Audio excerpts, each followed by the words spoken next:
Pardon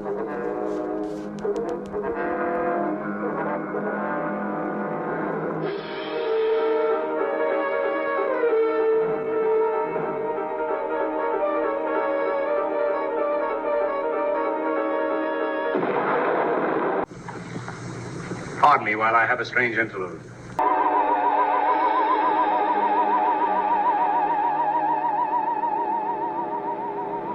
There is nothing else. Life is an obscure hobo bumming a ride on the omnibus of art. Along the misty corridors of time, and in those corridors I see figures, strange figures.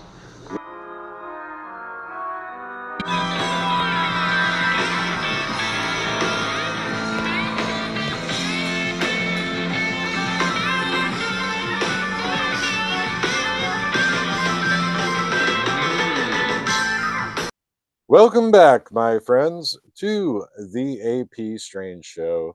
I am your host, AP Strange.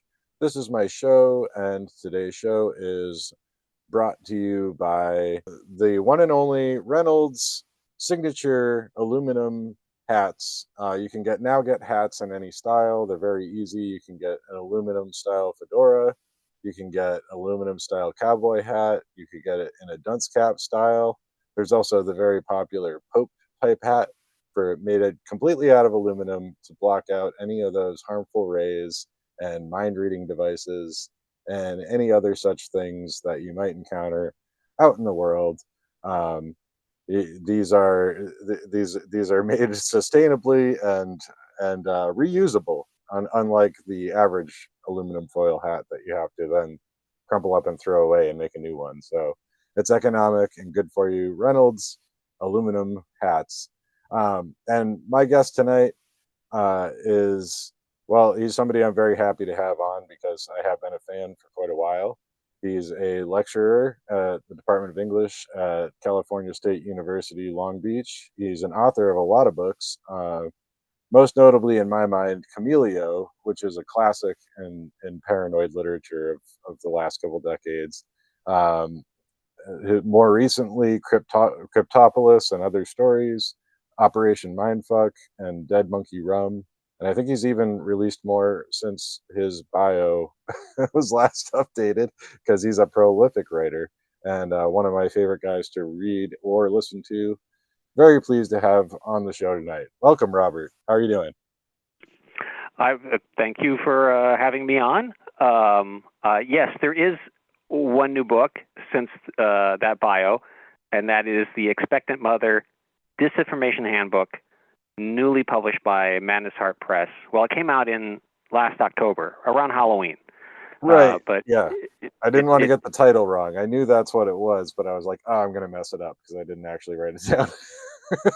It's kind of part novel, part encyclopedia, part fiction, part nonfiction. It's satire, and it's not satire. Yeah. It's many things, but maybe we'll go into it in more detail later. But that's the newest book, and also Cryptopolis and Other Stories, my short story collection that came out early last year, has been nominated for a Rondo Award, and anyone can vote in the Rondo Awards. So if you go to my latest blog post, my March 27th blog post, you'll see the directions on how to vote for Cryptopolis and Other Stories in the 23rd annual Rondo Awards. All you have to do, email your votes to David Colton by midnight on April 20th, Hitler's birthday. So go to cryptoschatology.com and you'll see the directions in the March 27th post on my blog. That was your birthday post, if I'm not mistaken, right? That was not Hitler's birthday, my birthday post on March 27th. Yes. Yep. Hitler's birthday is on April 20th, the 420 day. So a lot of stoned Nazis wandering around that day. Yeah. Speaking of Cryptopolis, the Expectant Mother's Disinformation Handbook is one of the stories in that, right?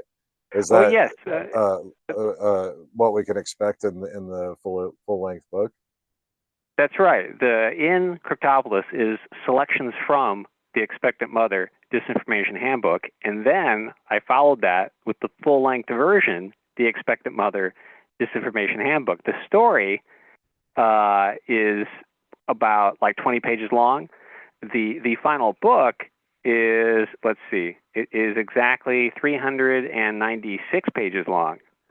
Wow. And I'm sure there are a lot of people who, when they read the collection and read selections from the Expectant Mother Disinformation Handbook, they probably interpreted that as some sort of like fictional book like the Necronomicon, or stuff that kind of Borges would write, where he refers to books or encyclopedias that do not actually exist. But no, there actually is an Expectant Mother Disinformation Handbook, and that story were indeed selections from that book, and then now you have the complete book. Okay. Which I started writing. I actually started writing it in 2007 when my wife was pregnant, which was one of the obvious inspirations for the book.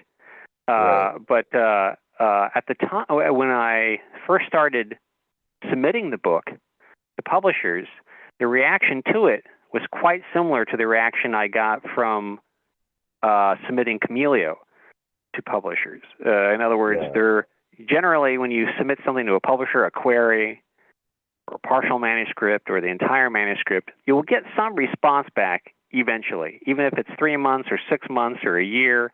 Eventually, they will respond and say, either no, thank you, with a form letter, or they'll say, I'm interested, let's see more, whatever.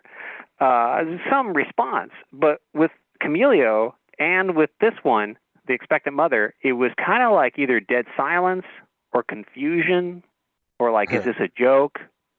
Yeah. I don't know why I would be submitting something as a joke. Well, right. And I realized that with Chameleo, and that was the response almost across the board to Chameleo, until I submitted it to Aura Books in New York, to John Oakes, who is the co-owner of Aura Books, and I got a phone call from him, and he said, he goes, I just read your synopsis of this book, Chameleo, and he goes, I need to ask you something first before I ask for the entire manuscript. I need to know something. Is this real? And I said, well, the subtitle says a strange but true story, so yes, it's real. And he goes, because I think I had sent him maybe the query in the first maybe 3 chapters, something like that. And he goes, I was looking through it, and I would read something and I thought, okay, that didn't actually happen. Then I would go to Google and I'd look and I'd find a newspaper article about it. Right. And I go, well, that's going to be the case with everything in the book because it is a strange but true story. So I submitted it. He said this was the weirdest query letter he'd ever gotten. The synopsis of Chameleo was the weirdest one he'd ever read. I sent him the full manuscript, and I think he got back to me within only a few days. He left a message, and he said, I read the whole thing. It's fantastic. Like, I want to move forward with this. And so he understood. He understood. He got it. He got the vibe of it. Right. With the Expectant Mother, it was like total, like just dead silence. And eventually, I went on to other things. I sold Chameleo and cryptoschatology and Spies and Saucers, and I pushed the manuscript aside. I was like, okay, I'm not even going to think about it. Then after I published the articles in Salon and the Evergreen Review about QAnon, I suddenly realized that the subject of the satire in Expectant Mother was probably not understood by the people I was sending it to back in 2007. Post-QAnon, it seems like people now understand what I'm satirizing. Because when I wrote it, it was all about, I was reading these books, all these Expectant Mother books, and I noticed that the common theme was fear. It was like the fear of this happening, the fear of that happening, to sell you products or to sell you on this methodology or on this philosophy or on this. And so then that I started overlaying that with what I was seeing, how the extreme far left conspiracy theories and the extreme far right conspiracy theories were beginning to merge together into one thing, which I first noticed way back in the early 90s when I would, in Southern California, you had something called the Granada Forum, and people like Lieutenant Bo Greitz would speak, or some of the early militia people like Jack McClam, who wrote Operation Vampire Killer 2000. And so you'd have this weird mixture of people who were kind of like militia people, blue-haired old ladies who were concerned about fluoride in the water, young punk rockers, and all, anarchists, and all kinds of different people all mixed together. And so by the time I wrote The Expectant Mother, it was all, the idea was that there's this, in my mind, some sort of cult up in like Grass Valley in Northern California, kind of a Christian cult, Christian New Age cult, who are really obsessed with conspiracy theories, and they're writing this book. And each chapter is written by like various people. There's like a whole staff of people writing these things, these answers to questions that have been sent to the Expectant Mother Disinformation Handbook website. And so it's all about kind of making fun of the weird disinformation, misinformation, and all of that is being kind of like blended together into one weird new philosophical outlook on American life. And in post-QAnon, I think people now can read the book and understand, oh, that's what he's making fun of. It was like it was more obscure before that. QAnon made it into a thing where people can actually see, this is really weird. It's like they're conspiracy theorists, but they're evangelical Christians, and they're anti-Semites, but they're also hyper-Zionists, and they're New Agers, but they're also like libertarian militia people. What's going on? What is this? And so post-publishing my book Operation Mindfuck, which is all about QAnon, I pulled out the Expectant Mother Disinformation Handbook and kind of rewrote it. I took out chapters, I added new chapters, and kind of just like refined it, and then submitted it to Madness Heart Press, which is a wonderful little independent publisher who had published a book called The Television by Edward Lee. Edward Lee is a kind of infamous splatterpunk writer, and he had published this book called The Television, which I thought was a wonderful title for a horror novel. I thought, if Marshall McLuhan wrote a horror novel, it would be called The Television. And I read it, and it's wonderfully disgusting. I had to like put it down at times. I'm not that sensitive in terms of reading material. Like I can plow through almost anything. Sometimes I had to just like set it aside and walk away from it and come back to it. And I read it and I thought, wow, okay, if this guy published this, he's not going to have any problems with the insanity that is the Expectant Mother Disinformation Handbook. So I submitted it to him. He immediately got it. He understood the satire and the humor of it, and published it. So if you knew Mother's Day is coming up, if you know any mothers with really weird senses of humor, you might want to buy them the Expectant Mother Disinformation Handbook. So that's my pitch on that. There you go. Yeah. And this might be dropping right around Mother's Day too, so that'll be good, That is perfect. And I was very pleased that James Morrow, who I consider to be among the great satirists working today, he wrote This Is the Way the World Ends and Only Begotten Daughter. Only Begotten Daughter is all about Jesus' illegitimate half-sister. And Behold the Ape and many other books. He gave me a blurb for the book, which reads, Robert Guffey's The Expectant Mother Disinformation Handbook is weirder than parthenogenesis, weirder than the Republican Party, weirder than the fetishizing of pregnancy that suffuses our culture, weirder than all the back issues of Weird Tales combined. You will laugh, gasp, and scratch your head in pleasurable bemusement. I can't recommend this tongue-in-cheek tour de force too highly.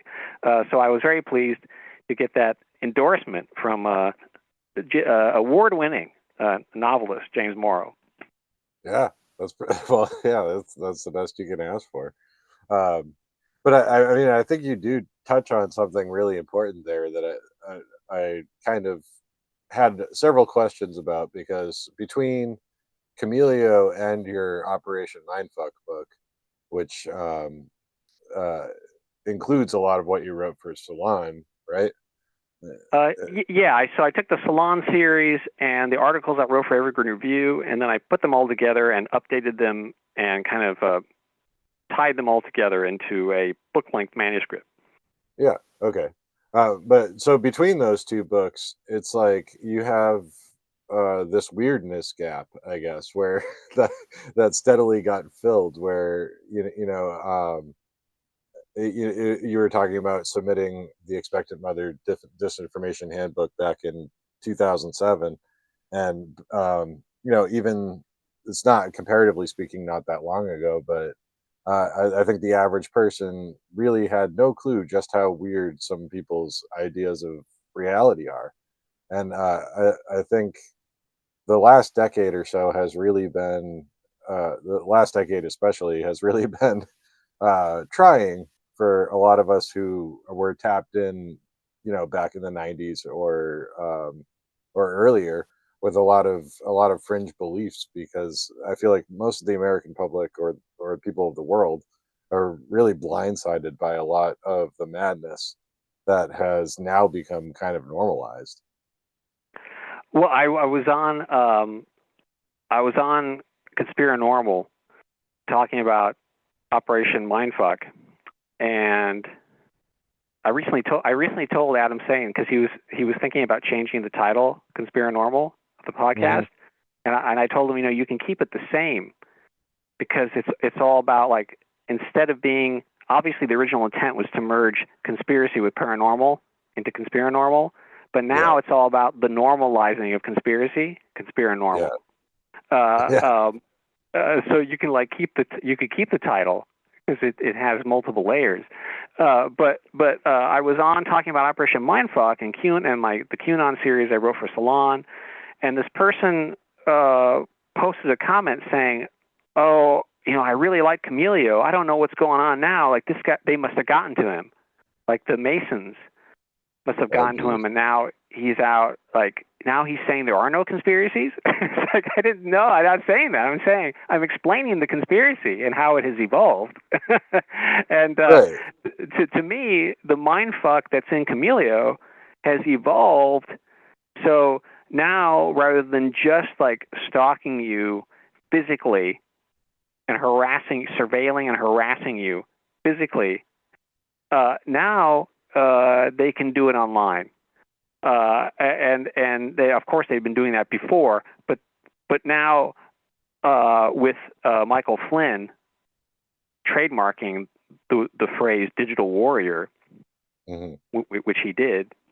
Michael Flynn and his son promoted QAnon early on Twitter, and then Michael Flynn trademarked the phrase "digital warrior." What is a digital warrior? A digital warrior is someone who surveils and harasses you online. And they post Yeah. stuff about you that's not true. And if you recall, in Chameleo, I talk about how when Damien was driving around in his van, he stopped off at a place, and he got the sense that people had already been there before he even got there. As if the people interacting with him were like, "Oh no, that's that guy. That's that guy they told me about." And they'll Right. go around and spread all kinds of weird rumors, often implying that you're a pedophile.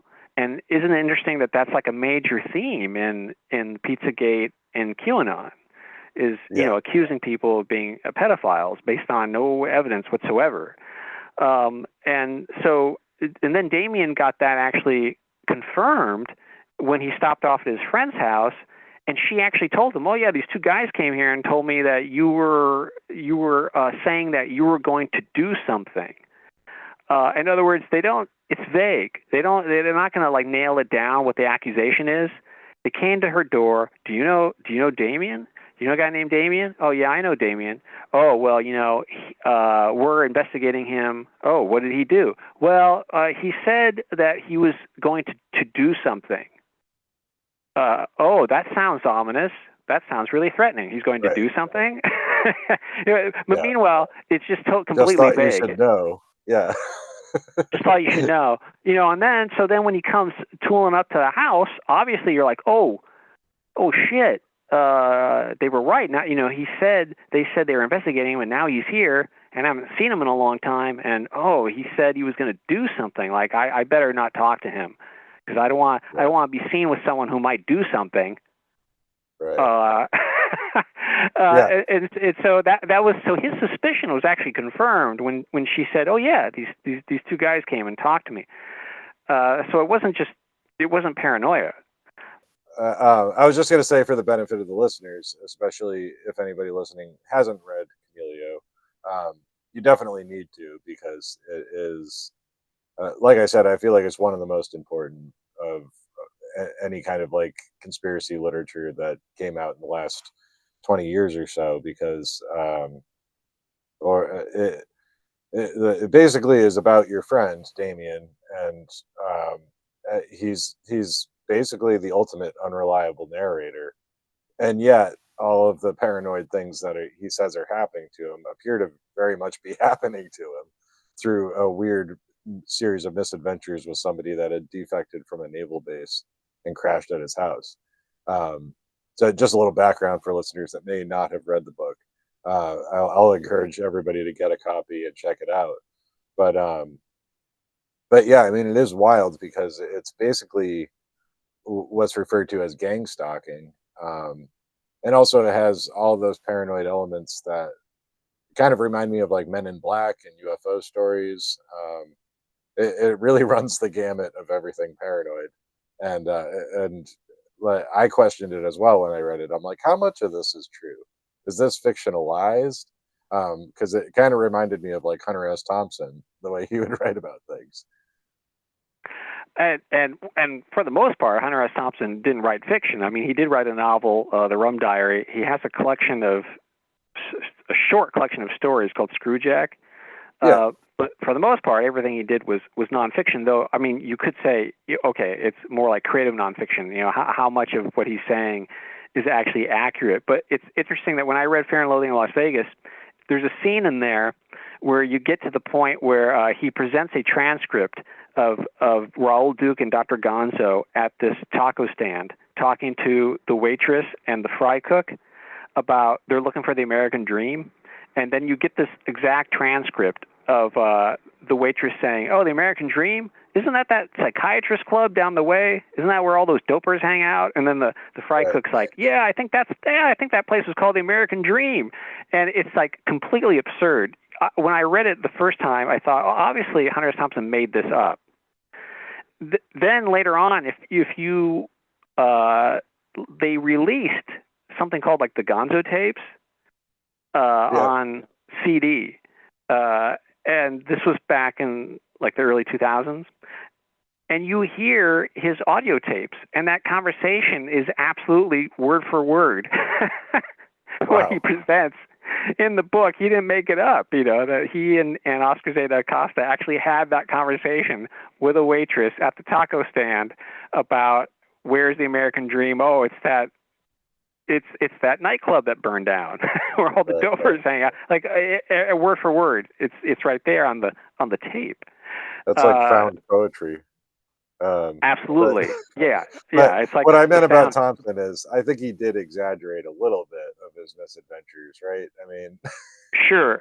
But the interesting thing about that is the parts that you think are exaggerations may not necessarily be the parts that are exaggerations. It's hard to nail it down, So in Chameleo, I have these transcripts of me talking to Damien, and in fact, when I put the transcripts in there, I went out of my way. I don't know if you've ever transcribed anything. I've actually done interviews with people where you have to like transcribe what they say. And if you transcribed what someone said just word for word, it would be incomprehensible. It's amazing that any communication ever occurs between two human beings, that anything of importance is ever actually transmitted orally between two brains. It's incredible, because when you transcribe what someone says and look at it, it almost doesn't make any sense. So you have to finesse it and cut out a lot of stuff and connect fragments together so that it can be read and understood.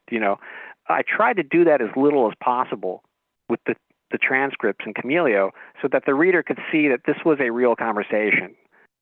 That this is not something I made up. If you read a work of fiction I've written, like Dead Monkey Rum or any of the stories in Cryptopolis, the dialogue is not written the way the transcript is written in Chameleo, because you don't write dialogue in fiction the same way. It's a fine line. You have to have a good ear for dialogue in the sense that it has to sound realistic, but obviously it can't replicate exactly the way that people speak, because it would be incomprehensible if you did that. So the transcripts in Chameleo, I included. I know, because some people said they thought the transcripts went on too long, or that was a criticism I've seen in some reviews. But I thought it was important to get it all in there to demonstrate that no, this was an actual. This was an actual conversation, and I tried to not edit it as much as possible to maintain that kind of authenticity. Right. Yeah, and then at the end of the book, you have kind of this whole interview portion with the scientists that invented this whole technology that's being described in the story. Richard Schoengert, who, by the way, is absolutely the first American inventor to be awarded a patent in optical camouflage technology. That's something that cannot be disputed. And so after Damien has all of his strange experiences that are described in the book with these people who he believed were invisible, we meet the scientist, Richard Schoengert, who is the inventor of that technology. And Richard believed everything that Damien was saying, as you'll see when you get to that part in the book, because Richard knew that the details Damien was telling him could not possibly be something that he would make up, because Damien is not an optical physicist. And that's another thing with Chameleo. Like, I had at least 3 independent sources before I started writing the book. If it was just based on Damien's testimony, who, as you say accurately, is an unreliable narrator. It's one of the reasons before we started recording this, we were briefly talking about Mary Shelley's Frankenstein. I begin the book, Chameleo, with an epigraph from Mary Shelley's Frankenstein, which is the part where the narrator is saying, the story you're about to hear is very strange, but in fact, it is a true tale, and I have no reason to lie about it. And I put that there from a book, which is a kind of a Russian doll construction of unreliable narrators. I mean, Frankenstein opens with the captain of the ship telling his sister the story of, and within that narrative is the story of Frankenstein telling the captain the story of what happened to him, and within his story is the monster telling Frankenstein his story, and within the monster story is another story about the monster overhearing these 2 people living in the cottage in the woods and their tale. So it's like Russian dolls. You keep opening them up and there's a smaller doll inside. And so it's like a series of unreliable narrators. So I open up Chameleo with a quotation from a fictional book of unreliable narrators as a kind of signal to the reader that I'm aware that Damien is an unreliable narrator. And some people would say that I'm an unreliable narrator simply because I also write fiction. And so, however, within all of that, I didn't begin writing the book until I had Richard Schoengert telling his end of it. I had interviewed Dr. Lev Berger, who was his partner, an eminent physicist, and I had spoken to the person I call Special Agent Lita Johnson in the book, who was the NCIS agent who was investigating Damien, and I got her to confirm to me that she was investigating Damien. And in fact, she asked me to warn him not to leave town. So I had these 3 independent sources, not confirming the most outlandish aspects of Damien's story, like in terms of having a smoking gun or something. However, you had three independent sources confirming certain aspects of Damien's story to an incredible degree.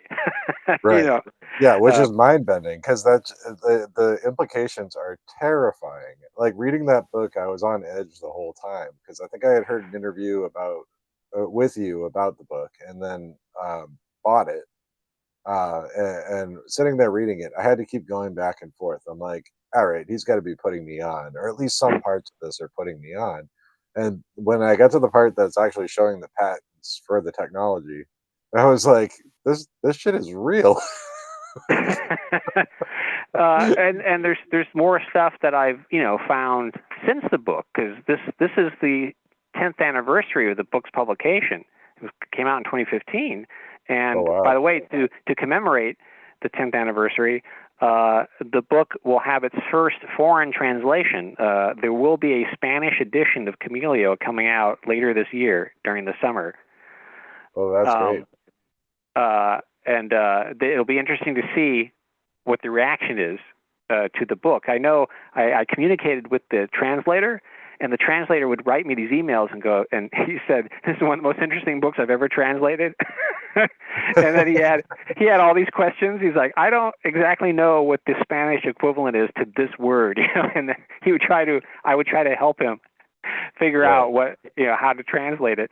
And he was so enamored with it. He actually sent me, at one point I referenced another book that I'd written that's unpublished. I just briefly referenced having written this novel, and he wrote me an email saying, "Is that available? I'd like to read that too."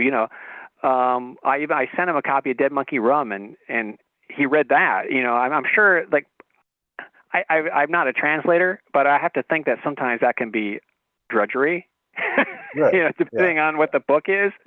So I'm pleased that it seemed to be an enjoyable job for him. I would love to see other translations. I want to see a Polish translation. I want to see a version in German. That'd be interesting. Right. But I mean, since the book has been published, I've communicated with people, some of whom are off the rails, but many of whom are not. Who have similar experiences as Damien, and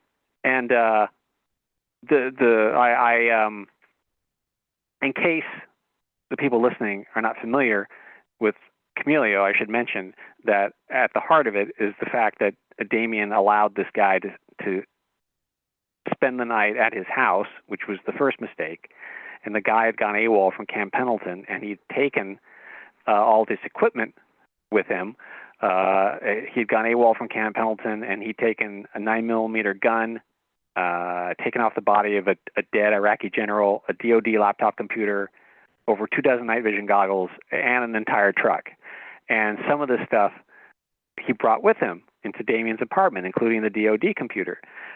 And so, but the night vision goggles, those were the things that the NCIS investigators wanted back the most. For some reason, they were fixated on that. So after Chameleo comes out, a journalist for Vice contacts me, and they wanted to do an article on Chameleo. And the whole article was written, but the editor above him nixed it. The editor above him said, "No, it might ruin our brand." And I didn't quite understand that. Like, you're publishing interviews with like prostitutes and like South American heroin warlords, but Chameleo is going to be the thing that brings you down. So in the midst of this guy doing research, he goes, "Can you give me the real name of the NCIS agent who you spoke to?" I said, "Yes, absolutely, I can do that. This is her name. This is her contact information." So he looks into her background, and he sends me a link to her resume online. Right after all this happened in 2003 to 2004 of them following Damien around, she either leaves voluntarily the NCIS. I don't know why you would do that, or she was fired. I'm not sure which occurred, but she must have, because now she's looking for a new job circa like 2007 or something. Huh. And so she posts her resume online, and this journalist sends me the link. He goes, "Is this her?" And I go, "Yes, that is her." And I read the whole thing, and I write him back. I go, "Did you notice the 1, 2, 3, 4, 5, the sixth bullet point down under performance profile?" and he goes, "Oh no, I didn't look that deep into it." I go, "Well, you should read it." And it says under performance profile, it says senior criminal investigator recovered 28 night vision goggles, captured and prosecuted the offender. That's right on the resume. She puts it on the resume. Huh. And I said, "Did you see that part?" And then he was like, "Oh, I overlooked that." Despite this, the Vice said, no, we're not doing that. Though it's interesting that later on in 2022, Vice published an article called "Newly Released Documents Shed Light on Government-Funded Research into Wormholes, Anti-Gravity, and Invisibility Cloaks." Yeah. This was published by Anna Merlin on April 19th. 2022, and it says the documents make clear that the Advanced Aerospace Weapons System Application Program was focused on studying the defense and military capabilities of a variety of exotic speculative technology, including invisibility cloaking. And there's in fact been a series of articles fairly recently. In fact, in December of 2024, Brendan Weichert published an article, Popular Mechanics, called "China Invented a New Invisibility Cloak. What does that mean for the future of warfare?" And it goes on, researchers around the world are continuing to perfect these devices with the goal of reliable invisibility cloaks that can shroud vehicles, equipment, and even people in combat settings. Even a decade ago, the Chinese government was funding more than 40 different research projects on invisibility cloaks. And then last summer, my wife and I were at the Art Theater in Long Beach, and a trailer came on for a documentary called The Grab, Gabriella Cowperwaite's documentary called The Grab, which follows the travails of this investigative journalist who uncovers the money behind covert efforts to control resources on the planet. And if you watch if you go to YouTube, look at The Grab official trailer, 2024, you'll see the trailer, and in it, about 2 minutes into the trailer, there's this point where the journalist, Nate Halverson, who's the subject of The Grab, he goes, "How I went from food and water to invisibility cloaks? There's no bigger story that will impact more people than this story." And my wife and I just look at each other in the theater. And there's been articles about like Ukraine in MSN in October of 2023. Ukraine claims to have invented an invisibility cloak to help its snipers and specialists evade detection from Russian troops. It's all over the place. I mean, they're constantly talking about this topic, but it happens in such a way that it just goes right past most people. Most people aren't thinking about invisibility technology. I had the point of this kid, when he went AWOL from Camp Pendleton, the Marine base in San Diego. So recently last year I did a presentation for Strange Realities. And I decided I knew it was going to be like a day or two before the election.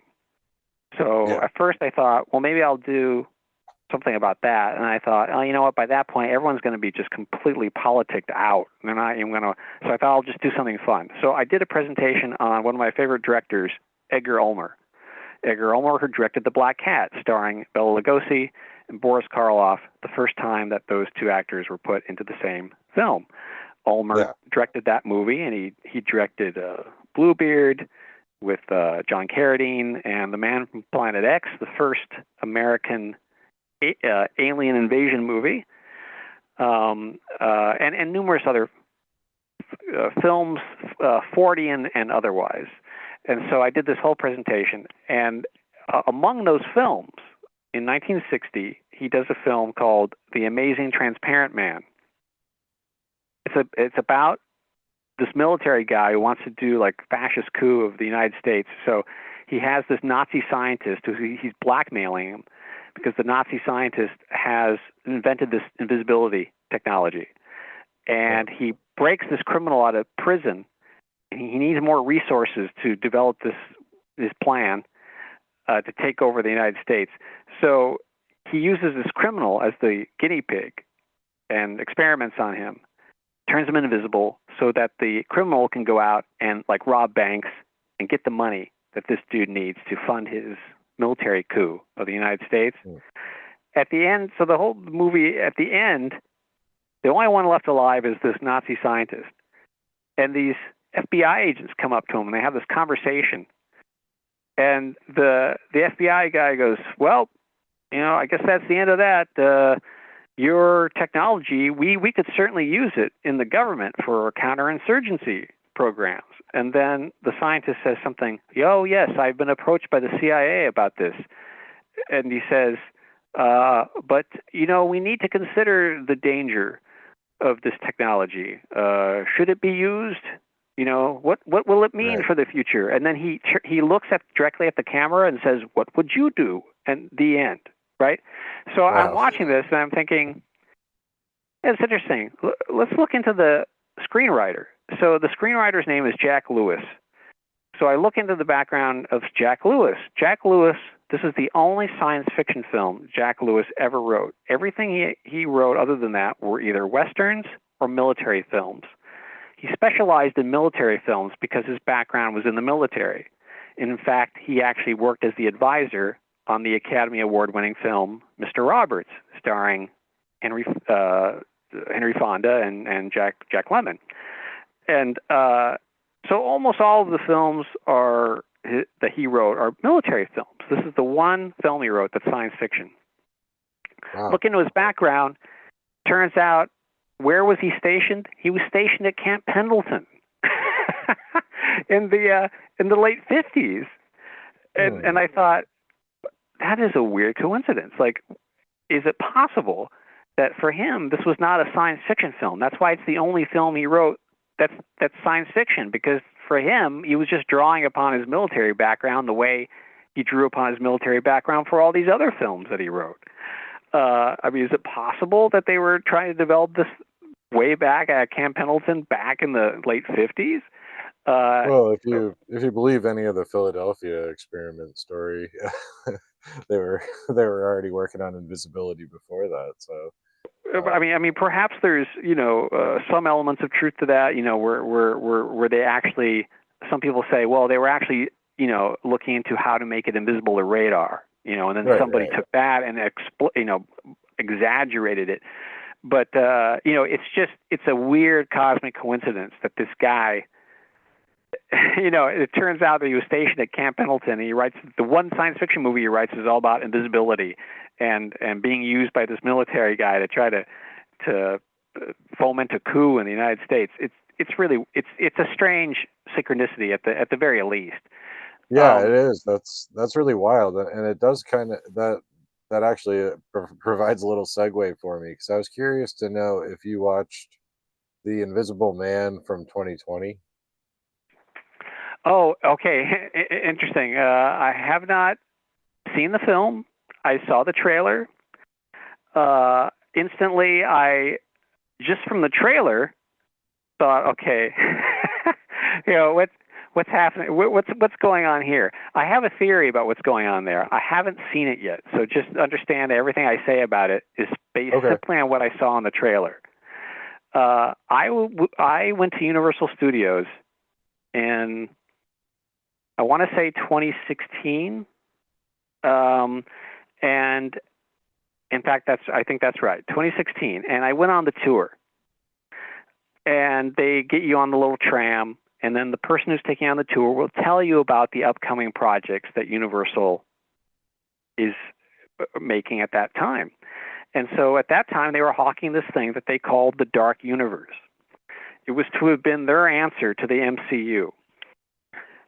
Because, of course, these shared universes that Marvel has had such success with, here's the executives at Universal. They must have thought, well, wait a minute, we've got the first shared cinematic universe, with Dracula and the Mummy, and why don't we do that again, Yeah. So it was the movie that was to kick it off was Tom Cruise's the Mummy movie. Okay, that hadn't come out yet.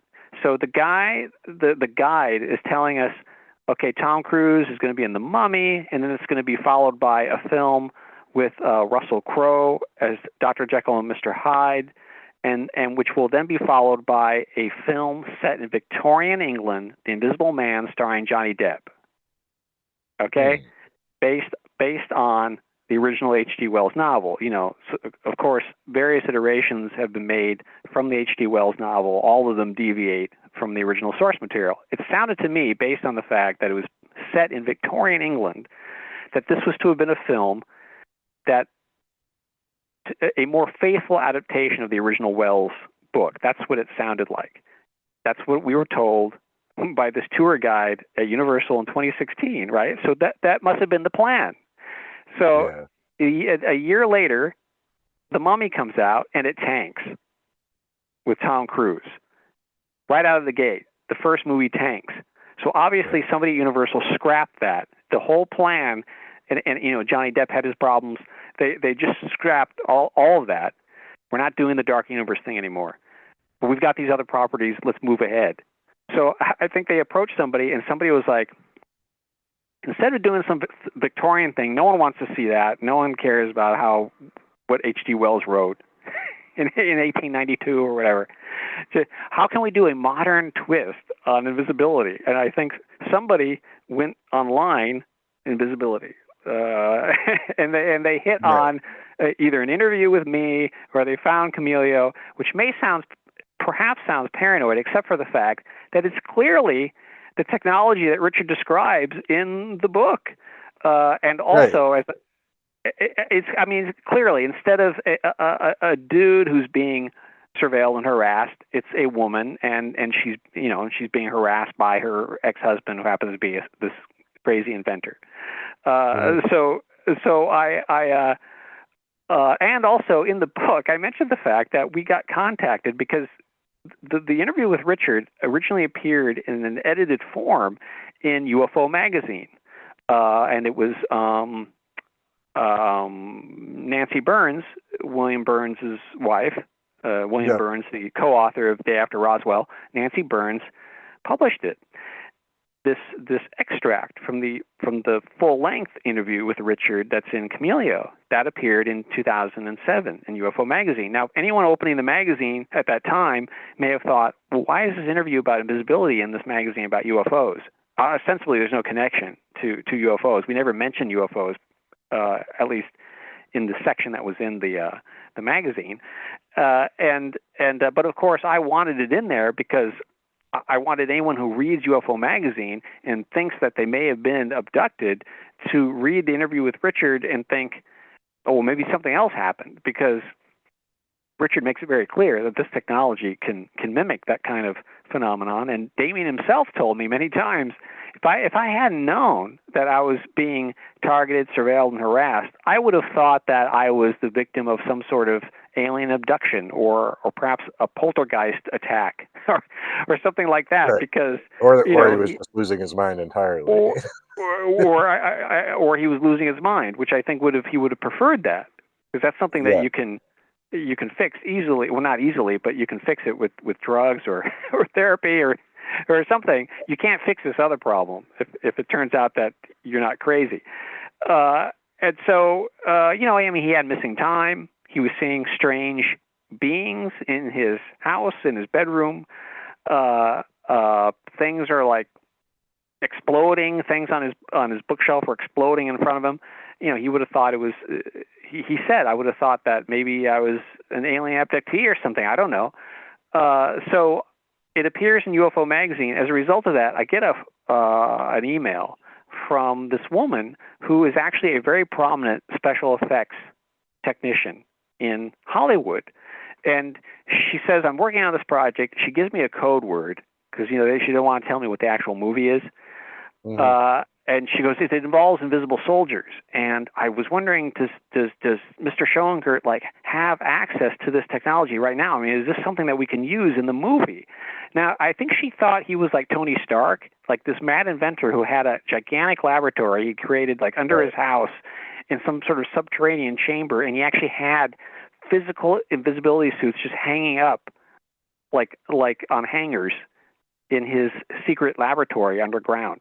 That he doesn't have the resources for that. This was all theoretical, but he had the patent for it, and he and Lev Berger had demonstrated exactly how it would be done, and they had approached the Navy, and they had approached various corporations that I mentioned in Chameleo, whose home base was located within walking distance of Damien's apartment at the time. Richard and Lev Berger had approached those very corporations and the Navy with this proposal well before this happened to Damien. And so they were looking. Dr. Berger and Richard were looking for funding to be able to bring this about, to manifest this. And they opted not to fund the Project Chameleo because I think that they decided to why do we need these guys? Yeah, we just back them up the information and steal it, which the military does all the time, and they can do that. They can just appropriate an invention and say that they can do that out for national security purposes. And Richard, in fact, hired lawyers to try to sue the military, which is almost impossible. It's almost impossible to sue the military. And so, but the special effects artist thought that Richard had these and that she wanted to use them in the film. It turned out it was the G.I. Joe movie, was the movie that she had worked on. She had worked on the G.I. Joe movie. She'd worked on The Rise of Cobra. I think that was the subtitle. And then she'd worked on Spider-Man. So this is not like an amateur special effects artist. This is like a big special effects artist in Hollywood. And here she is thinking that Richard has full-blown invisibility suits just hanging in his closet. I said, well, I can put you in contact with Richard. And so I did that. And Richard said, well, I'm happy to help you as a consultant, but what will I get? I mean, how much are you going to pay me? And she's like, oh, no, we were just going to, give you a credit. He's like, no, thank you. It's ridiculous. They want everything for free, Yeah. And so the idea that somebody Universal stumbled across Chameleo and decided to appropriate elements of it for their own use I don't think that outlandish. Yeah. Well, I'd be curious to think what you think of the movie. I mean, maybe you should watch it. But well, I probably should watch it, and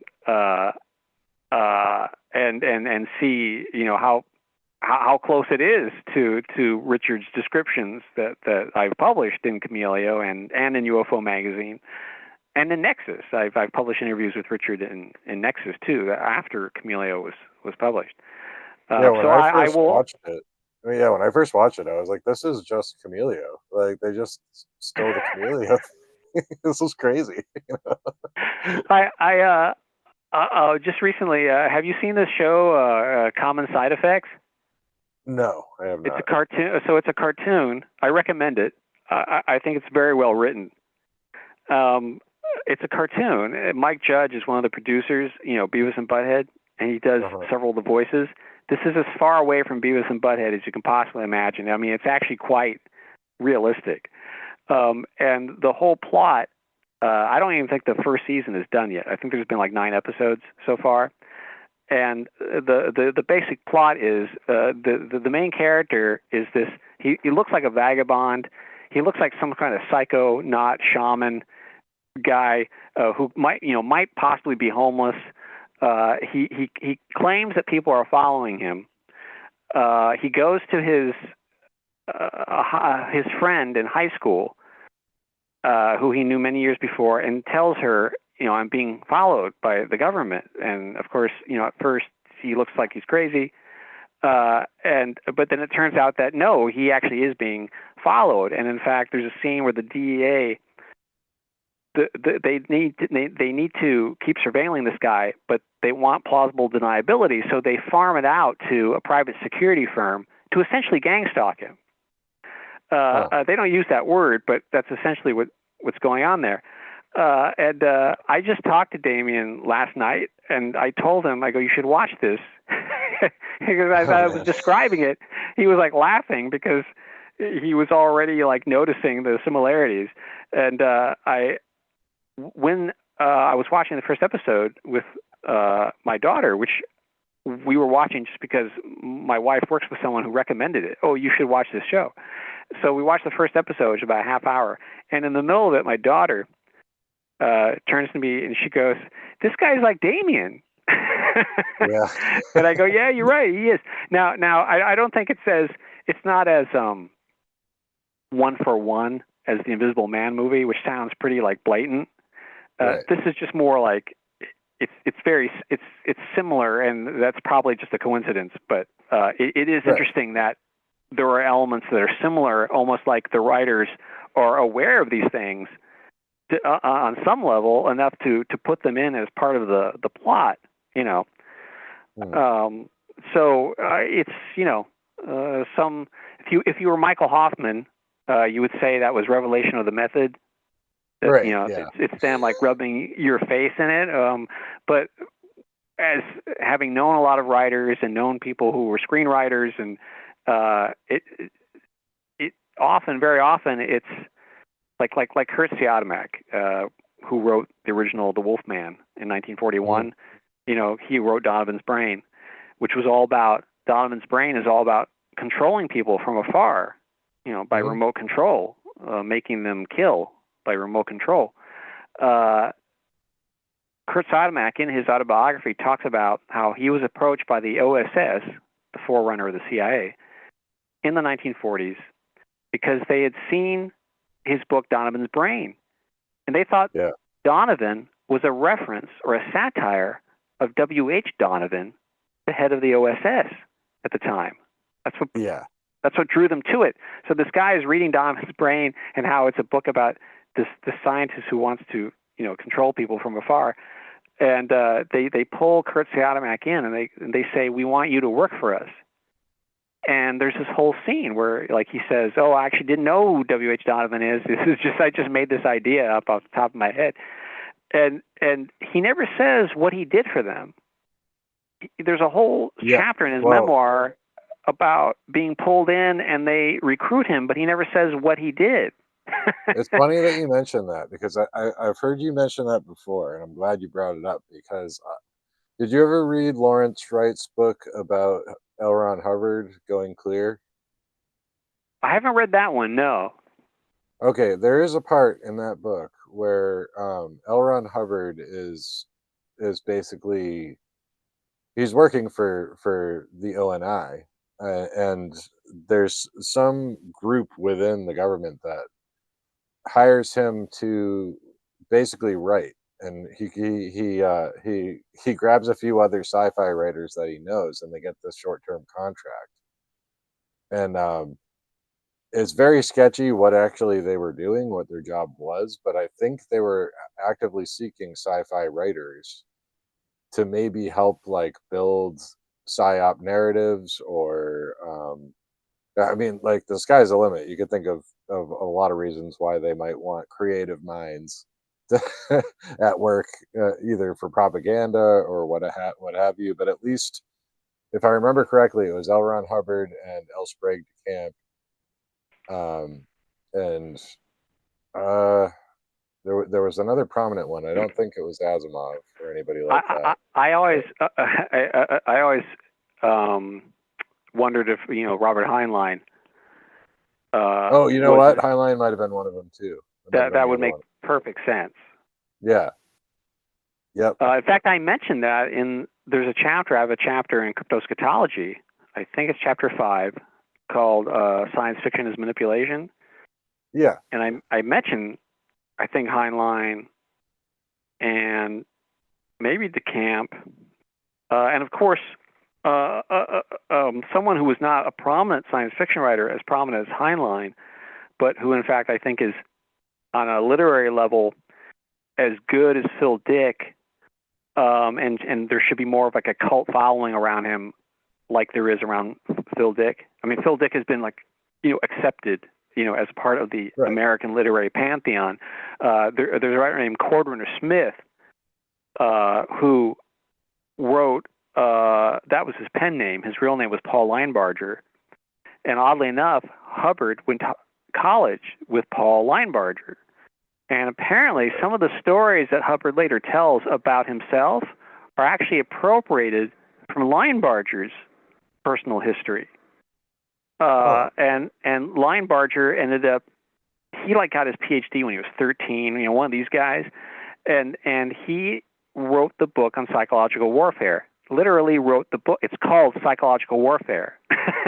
And he, in the 40s, wrote the basic manual. And his whole idea was to try to develop a way to manipulate people so that you would not have to have actual face-to-face physical combat. You were saving lives because you're going about it in a smarter way. Well, yeah, I mean, that eventually became what Michael Aquino was working on too. Oh, right. See, it devolves into that. Right.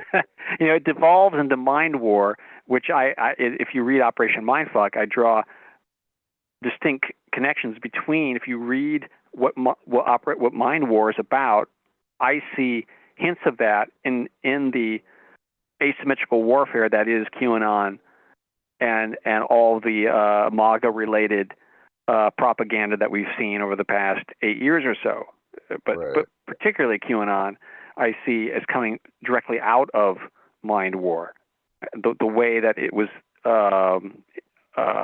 created and the way that it was fomented. Linebarger, I think, was actually trying to do good, and in fact, he among his students, and he would teach select elite students in his home in either Virginia or D.C., wherever it is he lived. And among his students were E. Howard Hunt, who later became part of the Watergate team, right? The CREEP, the Committee to Re-elect the President. Among his students were other of these infamous figures, all of whom must not have listened to anything that Cordwainer Smith was saying in terms of, he would warn them, he would say, these techniques I'm describing can only be used in foreign countries. They can't be used here on domestic soil, because it would completely undermine the Constitution of the United States. And obviously they just completely ignored what he was saying. But if you read his stuff, I mean, he actually puts codes in his stories. He wrote a book called Quest of the Three Worlds, where there's this one passage that's about this guy, this character is being mind controlled, how to shoot a weapon, how to shoot a weapon like a sharpshooter, shoots a rifle. Yeah. And if you take the first word of each sentence and string it together, it spells out JFK shot, Oswald shot too. Wow. And he wrote this story called Golden the Ship Was, OOO. And it's this story about this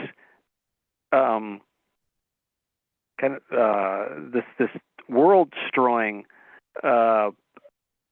society that's going from planet to planet, just destroying all these alien civilizations, and it's coming towards this one planet that is not equipped to deal with a threat this large. And so they begin to disseminate evidence that they have this weapon, this golden ship that's huge. It's like the size of planets, and it can destroy anything. And they disseminate rumors of this. They fake photographs and they fake incidents of this golden ship like destroying a whole city, and eventually these rumors get back to this armada, this invading armada, and they decide to just avoid that planet, even though the captain of the ship doubts what the veracity of these stories, everyone else around him's like, let's not even mess with it. We don't want to, we don't want to come up against this world destroying ship. So and you can see the parallels. Like, it's all about psychological warfare, and in a way, it's almost all about UFOs, like in a fictional way. So I think people like Coroner Smith and Kurt Siodmak, who later wrote films like Creature with the Atom Brain, which is a great title, and he in Creature with the Atom Brain, which is also all about it's about raising the dead and then controlling these people with implants in the brain, these dead people, and kill by remote control. And in the movie, he actually references Jose Delgado, MK Ultra scientist Jose Delgado. He actually references him, not by name, but he mentions him.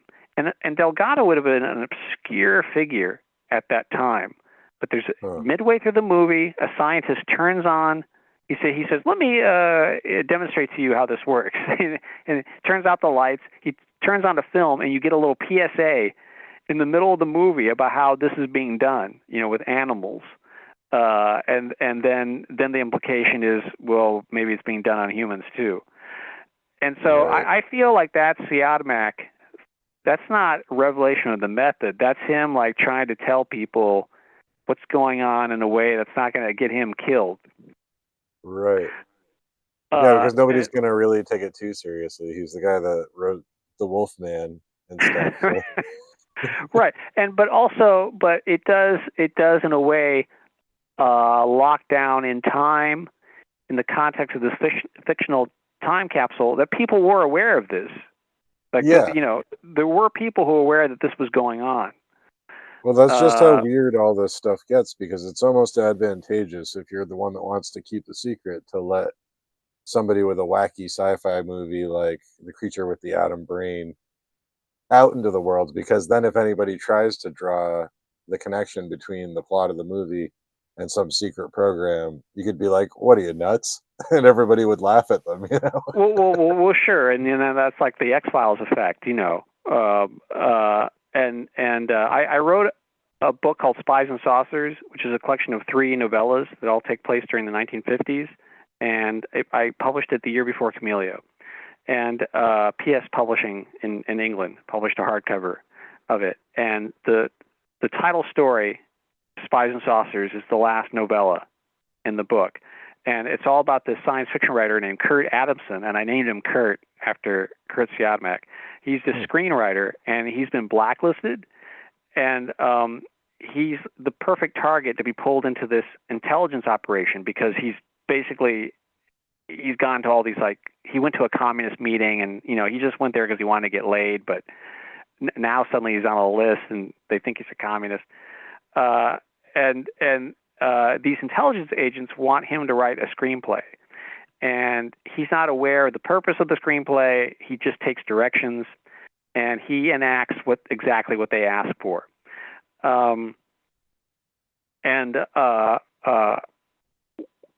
Over the course of the story, you begin to realize that he is creating a scenario. He thinks he's creating fiction.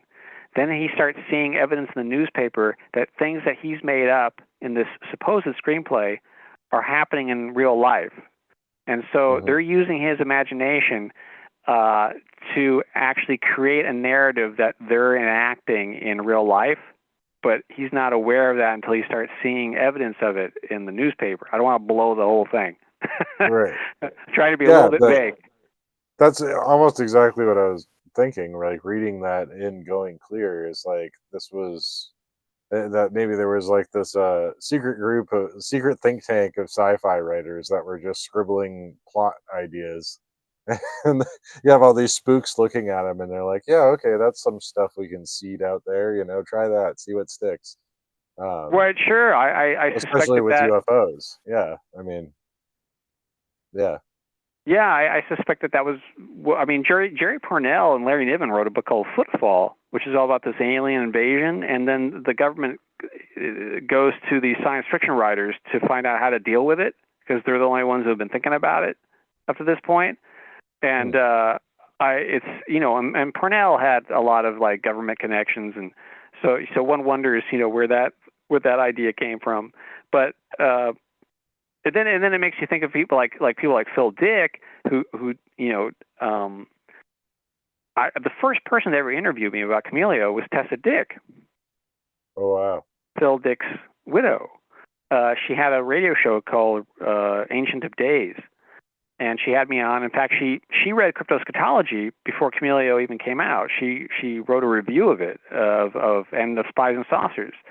And so when Chameleo came out, she said to me, you've managed to explain certain things that happened to me and Phil back in the 70s that I never understood until I read this book, which is kind of mind-blowing to be told that, because I remember Damien and I talking on the phone while all this was happening to him, and at one point we said it was as if somebody in the government had read A Scanner Darkly by Phil Dick and thought, this is a good idea, and then try to figure out how to make that happen, because in A Scanner Darkly, which takes place in Southern California, among this network of drug dealers, there is this narc, and there's something called a blur suit, which doesn't exactly make you invisible, but it scrambles your identity, camouflages you. It's a camouflage suit, and Damien at one point said to me, and Tessa Dick laughed when I said this. Damien said, it would have been great if Phil Dick had maybe written some happier books. Maybe they would be making that happen instead. All this effort they're putting into making this dystopia come about, maybe put all that effort into making some sort of utopian situation come about. So Phil Dick claimed, and people thought he was crazy for claiming this, that government agents or somebody had broken into his house, stolen files. He got so paranoid about it, he left the country, went to Canada because there was a science fiction convention up there, and he goes there and decides to stay there because he claimed the local police had even warned him, there's people, you should just get out of here because we don't know what's going on. There's something going on around you, and it's really crazy, and we don't even know what it is. And so he goes to Canada, and he claims that these men in black types grab him, throw him into a car, and tell him, we'll pay you X amount of money if you put these codes in your book, in your next book. And he tells them to get lost, and they basically throw him out of the car, and he ends up in a mental hospital in Canada for a while, and he's trying to recover from this nervous breakdown, and they put him in bed next to this other guy who was in the military. And the dude in the military goes, well, why are you here? And Phil Dick says, well, this is what happened to me in Southern California. And this ex-military guy goes, oh, it sounds like, maybe you wrote something that was true, but you didn't know it. And they broke in to find out how you knew it. And then the guy goes, do you have any idea what that might have been? And Phil Dick was like, well, I published 100 fucking stories and 60 novels. Right. I have no idea. Though Phil Dick did say he thought maybe it was the story he published in Dangerous Visions, edited by Harlan Ellison.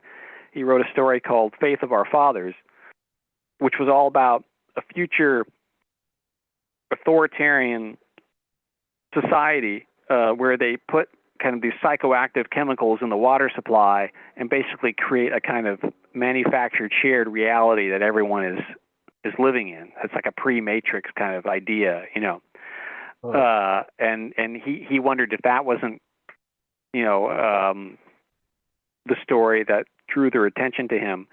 I mean, these things happened, before, in World War II. They investigated science fiction writers who got a little too close to writing about the atom bomb in their stories. And in fact, one of those people was Jack Kirby, the creator of the entire Marvel Universe and Captain America, et cetera. And he apparently did a story where the FBI came and they wanted to know how he was able to describe this bomb. And it was before, the atom bomb had been announced. And Kirby said he just read some obscure magazine article about Nikola Tesla. He took the information from there and put it in the comic book story. And it really makes you wonder, like, wow, do they have guys back in the 40s who were FBI agents who just sat around reading comic books? Like how did they even come across this story, you know? So Phil Dick said later on, he claimed that he was reading a book by Thomas Disch, the science fiction writer Thomas Disch, who wrote a brilliant novel called Camp Concentration. If you've never read it, I highly recommend it. He claimed he was reading a book by Tom Disch and saw the codes that they had told him, Phil Dick, to put in this book by Tom Disch. But this, see, that sounds paranoid. However, there's a book that was a biography of Anthony Burgess, and in there, this biographer, and it was, you know, this isn't some crank, you know, it was Burgess's official biographer. This was published by a major publisher. He claimed that Burgess was approached by MI6 to put information in A Clockwork Orange, which, of course, is a book about mind control. Yeah. So, you know, Phil Dick's claims like seem less and less insane as time goes on. And a lot of the stuff he describes happening to him in the 70s, you know, Tessa said, that happened to us. I describe how when Damien was living in his apartment building on Hornblende in Pacific Beach in San Diego, that all his neighbors moved out and new people moved in. You know, people bringing in weird machinery. She goes, that happened to us when we were living in Orange, in Orange County. You know, the people next door moved out. These new people moved in. They brought in this weird machinery. Suddenly, you know, Phil is hearing voices coming out of the radio insulting him, which sounds like a classic schizophrenic breakdown, you know, like voices in the radio insulting you, except for the fact, and the radio wasn't plugged in, except for the fact that Tessa heard the voices as well. Yeah. So, I mean, it's very rarely do you have shared schizophrenic breakdown, you know. You know, well, that's where the direct skull projection comes in handy. What do they call that? Yeah. Yeah, I mean, that technology did indeed exist, you know, like Patrick Flanagan's Neurophone. And by the way, speaking of further documentation of Chameleo, Richard Schoengert passed away on Christmas morning of 2021, I believe. And oddly enough, Lev Berger, his partner, passed away just 2 weeks earlier, and Richard didn't even know that. I didn't know that until afterwards. I was actually contacted by one of Lev Berger's relatives who somehow came across Chameleo. Amongst Richard's papers is this letter, and it's signed by James R. Hogg, Hogg, Admiral, U.S. Navy, Director, and it's addressed to Mr. Richard N. Schoengert. And it says, Dear Mr. Schoengert, the CNO's Strategic Studies Group thanks you for your informative thoughts regarding Project Chameleo. Your insights on adaptive camouflage and its applications to the maritime force have stimulated the group's thinking in dealing with this critical topic. We would also like to thank Dr. Lev Berger for his views and comments and the tour of his laboratory, which occurred in his laboratory in Hemet, California. The open exchange of ideas and your candid observation will clearly aid in our work. Thanks for your strong support of the SSG. Sincerely, James R. Hogg, and it's signed by not just James R. Hogg, but also Wanda L. Riddle, fellow, George C. Barkas, scientist, and Jacob T. Cottle III, associate fellow. That CNO stands for Chief of Naval Operations, and then SSG stands for Strategic Studies Group. So that's just further documentation or proof. When Richard said, yes, we took the Navy and we took them on tours of Dr. Berger's laboratory and we showed them the Project Chameleo stuff, that's not just him talking. I mean, here's like documentation proving that in fact they did that. So little bits and pieces keep coming out ever since Chameleo was published 10 years ago. Yeah, it's sounding less and less crazy as you go. I mean, I was all in by the end of the book anyway, but it's kind of nice to have the confirmation. I was curious though, what your thoughts about like the supposed Havana syndrome are, and whether that might be related to some of the technology described in the book. I think it is definitely. The Havana syndrome whole situation sounds like very similar to the situation back in the 80s. There was a fellow whose name is escaping me at the moment. He claimed that he was being targeted because he had been at a party and didn't know that he was talking to somebody who was like intimately connected to George H.W. Bush, and he made some sort of disparaging remarks about George Bush, and then suddenly he was being targeted, like, you know, by these EMF weapons. And the effects of the supposed Havana syndrome sound like very similar to that. And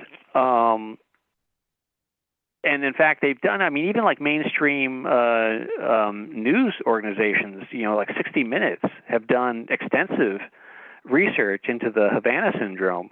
And it's definitely not something that it's not, you know, mass hallucination.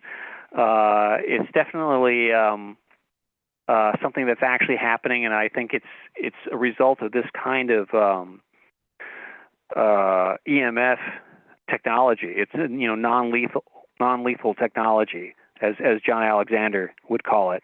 Of course, it's right. You know, the non-lethal technology will, you know, kill you. The not necessarily lethal technology.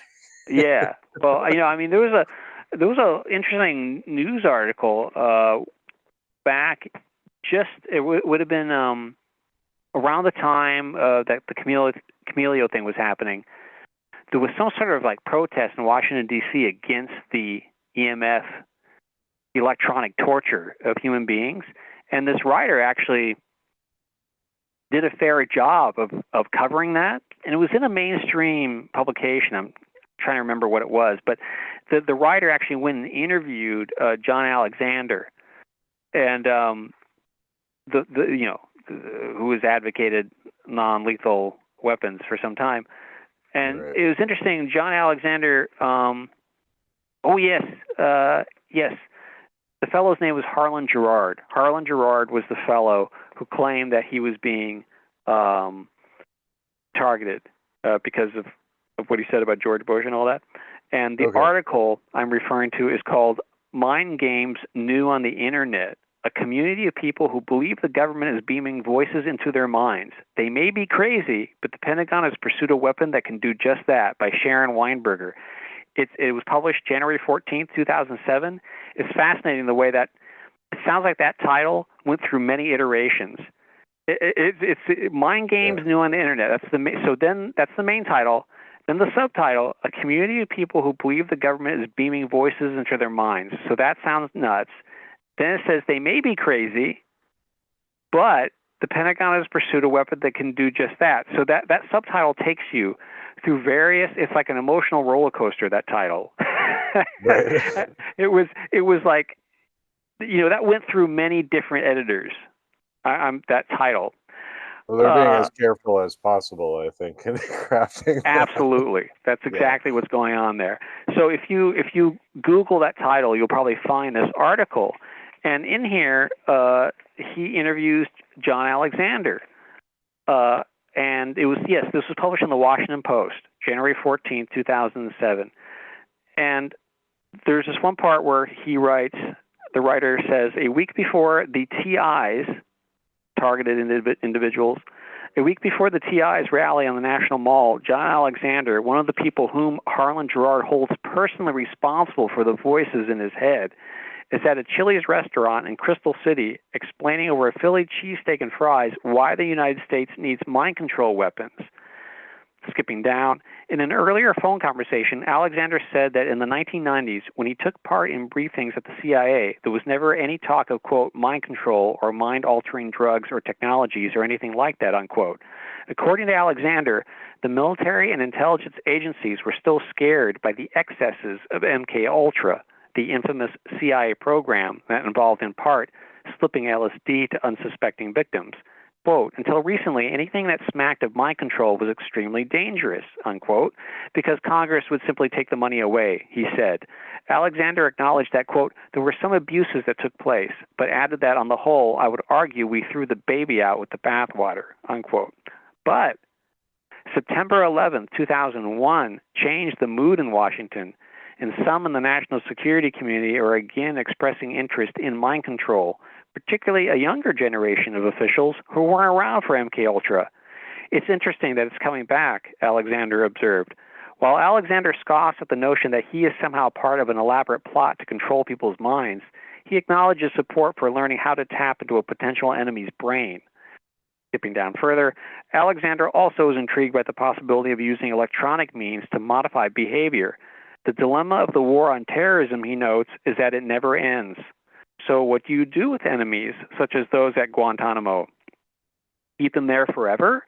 That's impractical. Behavior modification could be an alternative, he says.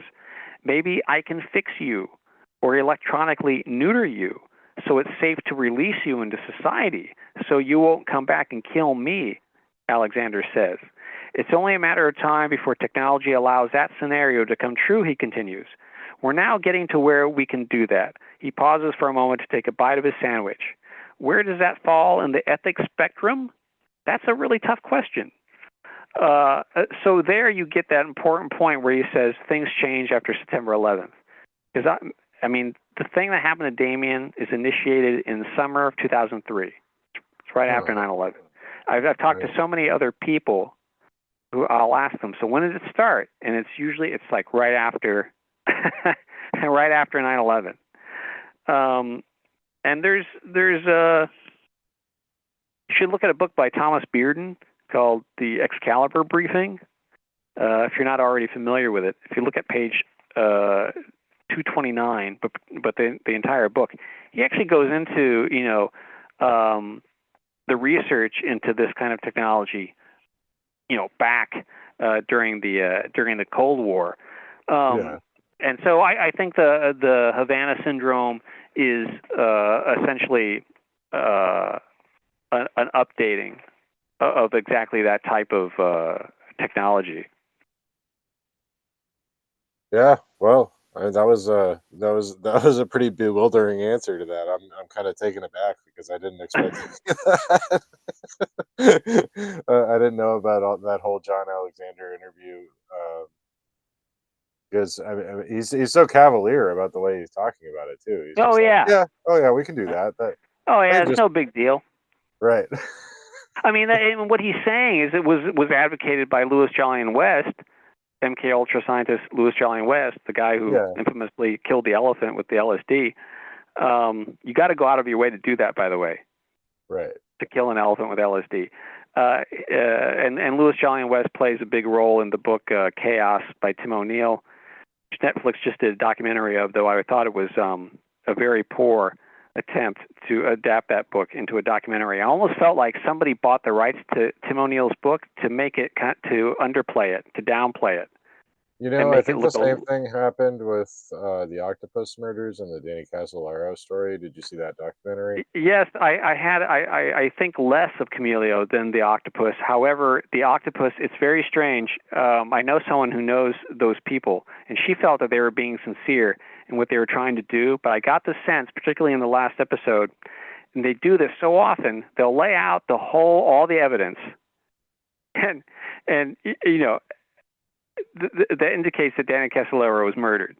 Then at the very end, they introduce doubt. so that there's plausible deniability, and they can say, well, this is really a documentary about a sociological phenomenon of paranoia, or it's about, whatever, the sociological effects of conspiracy theories on blah, blah, blah. The everything that leads up to this particular moment where they go to see one witness who turns out to be nuts. And because one witness turns out to be nuts, suddenly we are to believe that the main journalists here who are doing this documentary start to unwind mentally, because one single witness turns out to be a little loopy, and they're doubting the entire thing, that we've wasted our lives investigating this thing. And it's to introduce a kind of story arc into the narrative, and it's also to introduce some sort of doubt. Then after that point, you see that they actually successfully probably pinpoint the person who killed Chameleo. And yet there's this maybe it was all insanity. I don't know. It's nebulous. Well, not only to me. that, but all the different arms of the octopus, are people that have got prosecuted or were thought to be responsible but got away, and all this other stuff. There's very real life conspiracy stuff that happened that's provable. Right. That was all part of the larger story. Also, and they're like, there's one thing, but this one lady was unreliable, so the whole thing's we wasted our time here. There's another trend that I noticed, and it's true the Chameleo documentary, and it's true of not only Chaos the documentary, but Chaos the book, and that is not acknowledging who has come before. And I think this is part of it's a kind of a narrative convenience. You have to build a story, and so in The Octopus, Ken Thomas and Jim Keith wrote a book called The Octopus. That should be acknowledged at some point. There's one scene where you see a copy of that sitting on somebody's shelf. I do remember that. You briefly see it, but it's almost like that's like a kind of subliminal tip of the hat. But they don't want to acknowledge that, because then they are no longer the detectives trailing the story that, this untrod virgin territory. Right? So you leave that part out conveniently. Conveniently, it was after Ken died that this thing comes out. Yes, that's true. He was after still Jim alive Keith when died. they were making it, right? So right. Yeah. And also with Chaos, and I think that Tim O'Neill's Chaos is a very good book, and it's worth reading. It's not, there's no smoking gun there where oh yes, definitely Charles Manson was an MK Ultra victim, or he was, he was definitely working for the government. But I think there's a lot of circumstantial evidence that points definitely to the fact that Manson was a guy who was being protected by someone, and somebody in power wanted him to be doing all of this. And the intersection between him and Louis Jolyon West is never, as O'Neill himself admits, I never placed them in the same room together, but they certainly seem to be orbiting each other in a strange way. And there's a lot of evidence that O'Neill has in the book that should have been in that documentary that's not included. That could have been a 6-part series rather than 90 minutes. But my one criticism of the book is that O'Neill never acknowledges that he must have gotten this idea from Mae Brussell. It's impossible that he didn't get the idea from Mae Brussell, because Mae Brussell was doing radio reports about this as the trial was unfolding. This isn't something she came up with a decade later, as the trial wasn't even over yet, and Mae Brussell was doing shows on her radio show interviewing police officers who believed that Manson was in the employ of the government. She and O'Neill quotes from her interview with the police officer who quit the Malibu Police Department because he suddenly realized that Manson was being protected by somebody. And that police officer appeared on Mae Brussell's show, and she did, I think, at least 2 interviews with him. O'Neill quotes from it, because in order to quote from it, he has to mention Mae Brussell in the source. But he doesn't mention that his thesis has already been proposed by Mae Brussell back in the 70s. And I think it's a narrative reason. He wants to seem like he's the detective who didn't have this in mind at the beginning, but slowly uncovered it. Right. That's more interesting than saying, well, Mae Brussels said this kind of crazy thing, and I decided to see if it was true. I think that that doesn't affect it at all. Like, you could say, "Oh, I didn't know anything about that," but then as I looked deeper into it, I discovered that there was this woman, Mae Brussels, and she was actually onto this back then. But Mae Brussels wasn't a private detective. She wasn't a professional journalist. She was just someone who read all these newspapers every day and had good pattern recognition. And she wrote about Watergate before the Washington Post.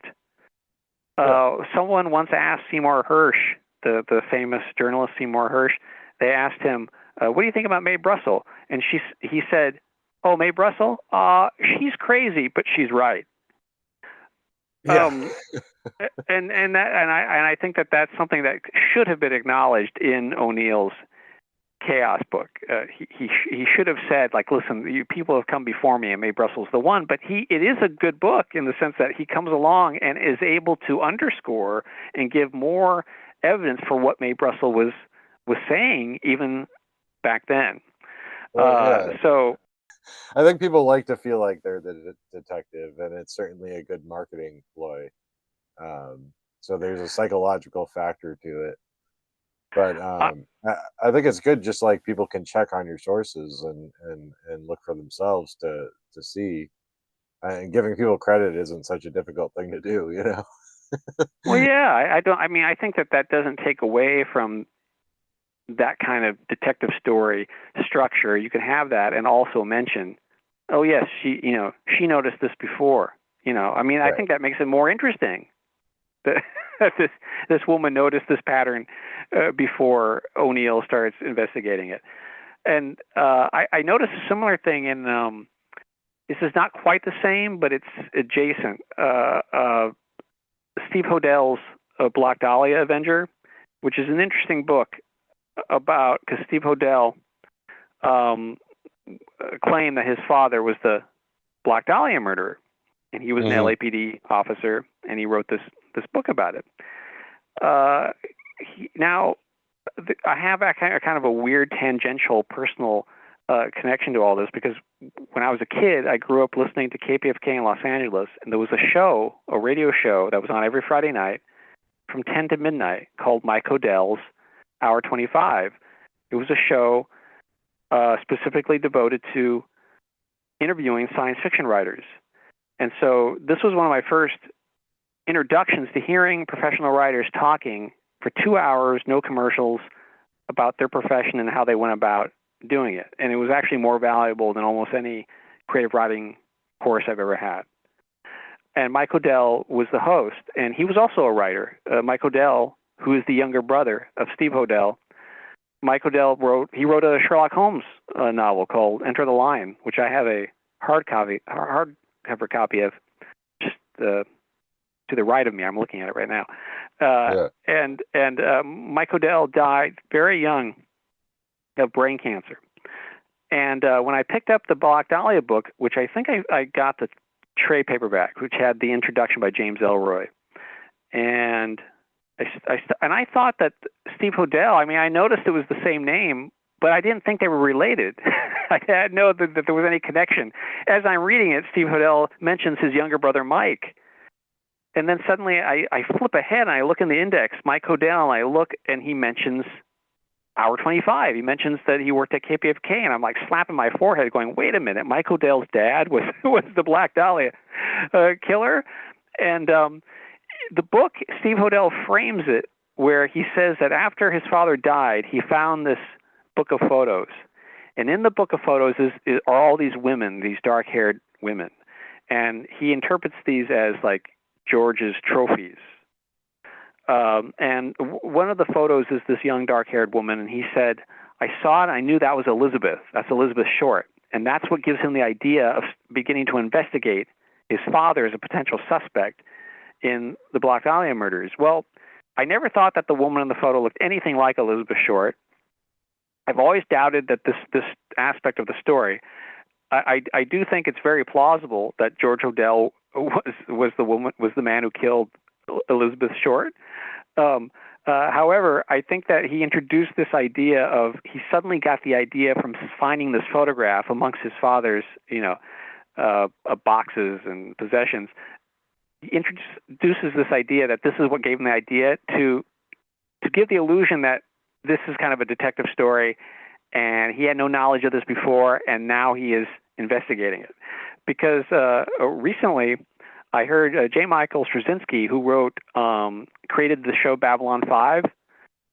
Well, he was, in the 1980s, he took over Mike Hodell's show. He hosted it after Hodell died.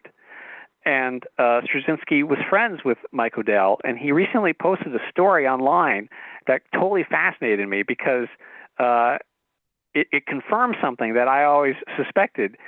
He said that in the early 1980s, he was at a science fiction convention with Mike Hodell, and they were sitting and they were just in between panels having a cup of coffee, talking, and Straczynski suddenly mentions the Black Dahlia out of the blue. I don't know what sparked it.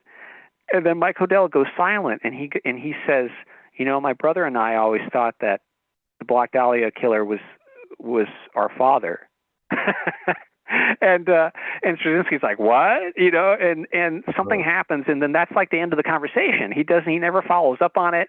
And then years later, Mike dies, and years later, his brother publishes this book. And I thought, oh, that confirms what I suspected, that Steve already thought his father was the Black Dahlia killer years before his father died. He didn't come to him when he found this photo that looks nothing like Elizabeth Short. That was just a narrative hook, start the investigation, So that's the creative nonfiction part of the of the narrative, which actually kind of, to me, introduces doubt into it, because immediately I detected that there was something off about that. But maybe it's also because maybe that opens him up to criticism. Like, if you suspected this years ago, why didn't you say anything about this before he died? Yeah. Right. So perhaps that's another reason to shift the timeline a little bit. But I do think that the book is worth reading. Black Dahlia Avenger by Steve Odell, and also the Tim O'Neill book Chaos. They're both worth reading, though I am criticizing these small aspects of the books. Yeah, I mean, I think that's important stuff to bear in mind too, because but if you're into any kind of fringe stuff, you kind of have to realize that you're listening to voices from all over the place. They all have their own little motivations and little things that make them tick, and ideas about how to frame a narrative, which might include some things that aren't exactly true. So, I always important to read critically, and be aware that, maybe a book has, maybe 90% of it is worthwhile, and maybe this other 10% is bullshit, and or maybe it's the other way around. And I like I other way completely around, personally. Everything's just completely bonkers, but then there's like that one paragraph where you go, whoa, how about that? Well, William S. Burroughs once said that if a book, and he was referring to novels, to fiction, if a book has one good paragraph, that's a really good book. Yeah. But I sympathize with people who read Chameleo and read it and think, wow, this is, I don't know.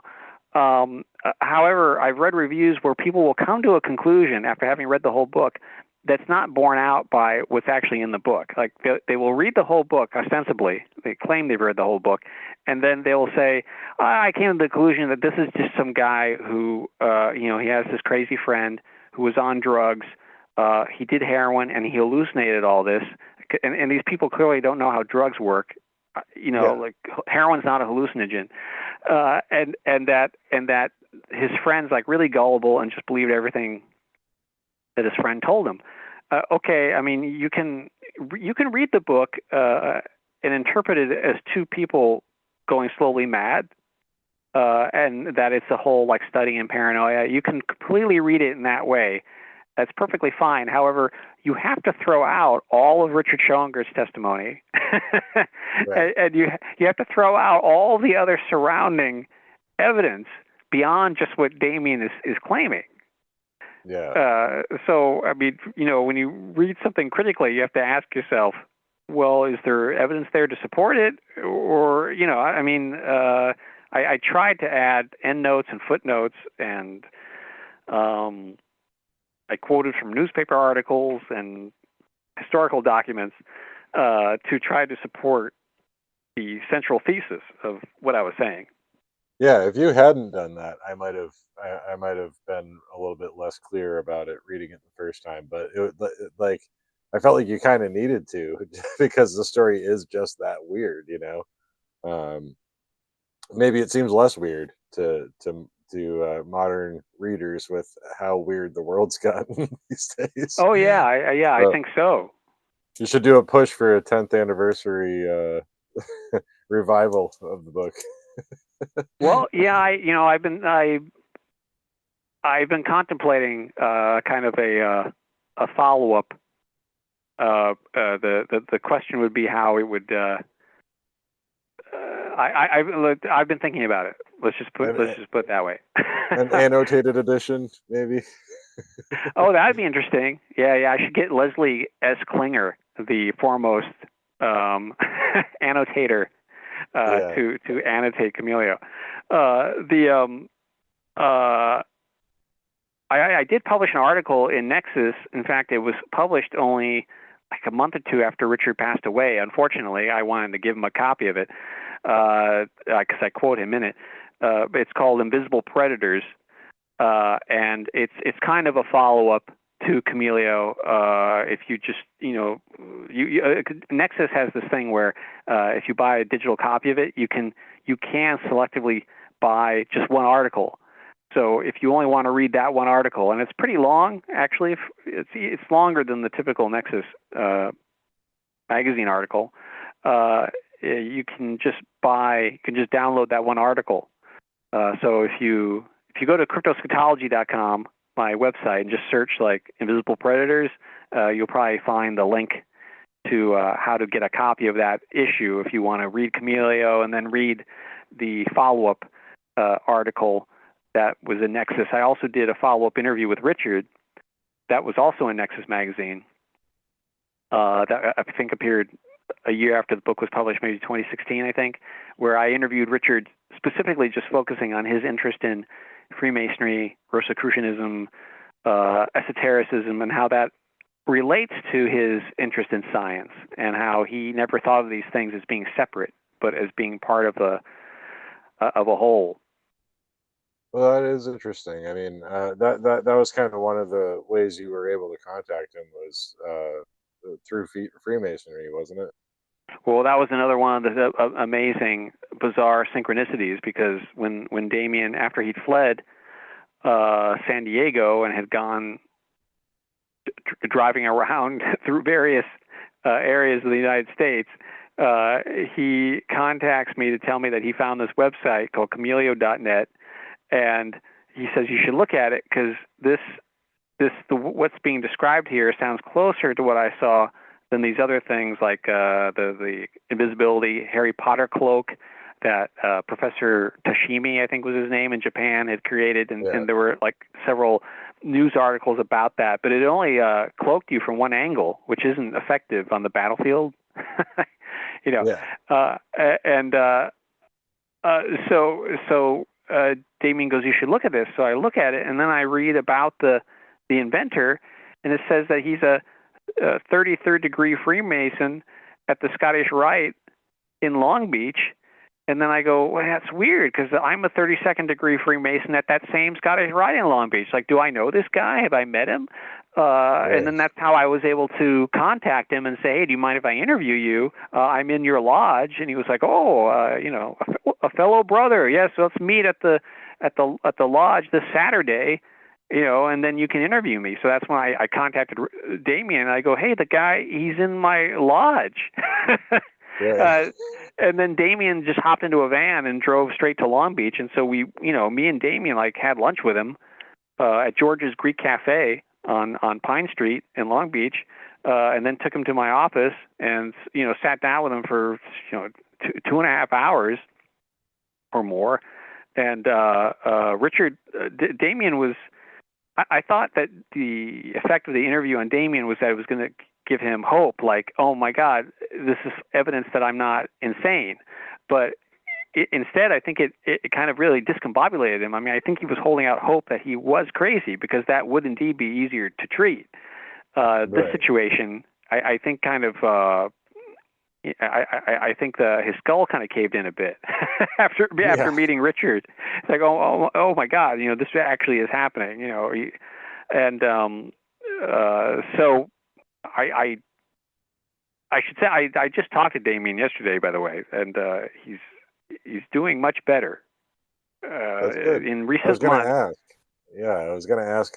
He's, you're still in contact with him. Is he doing better these days? Is he still targeted, do you think?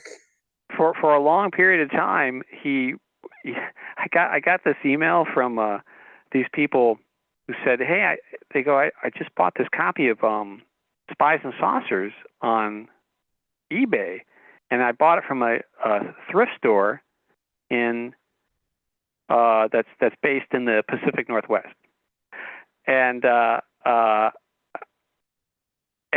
go, "We noticed that you signed it, and it says to Damien, and it says to Damien, who knows quite a bit about spies and saucers," and then my name, and then dated it. And then they go, "Is this the Damien? Is this the same Damien?" I go, "That's him." He'd gotten kicked out of his apartment, and they just took all of his stuff to the thrift store, and these people just happened to buy a copy that is signed to Damien. I go, "You got a good copy there. That was signed to Damien." So I mean, he was homeless for many years, and fortunately, in the past few months, he's kind of turned a corner. And what I'm hoping is that, because I have a manuscript that he began writing before any of this happened, he had started writing a kind of memoir, and because he was in D.C., he was homeless in D.C. Then he gets thrown into prison in Maryland. That's a whole long story, but he was there with Mike Tyson at the same time Mike Tyson was there. Wow. And Damien was working in the library, and he was checking out books to Mike Tyson would come in and check out books about the Nation of Islam. I don't know if that's like de rigueur or something. You get thrown into prison, and you have to check out books about the Nation of Islam. And so Damien was checking out to Mike Tyson these books. And because Damien's dad is a narcotics cop, whenever he's thrown into prison, he always ends up on the protected cell block. In other words, prisoners whose lives are in danger from other prisoners. Right. So like in the early 90s, he got thrown into the LA County Jail, and he just so happened to be there the same time as the Menendez brothers and OJ. and I remember him. Okay, that's a whole long other tangent. But anyway, he gets out of prison from out of Maryland, and then he's in Wisconsin, and then that's how he meets his girlfriend, whose family lives in San Diego. That's how he ends up in San Diego. And his girlfriend, his fiance, who's the one that he throws out at the beginning of Chameleo, her father was in the Navy. Now, I don't know if there's any connection there. I mean, San Diego is a military town, so it could just be a coincidence.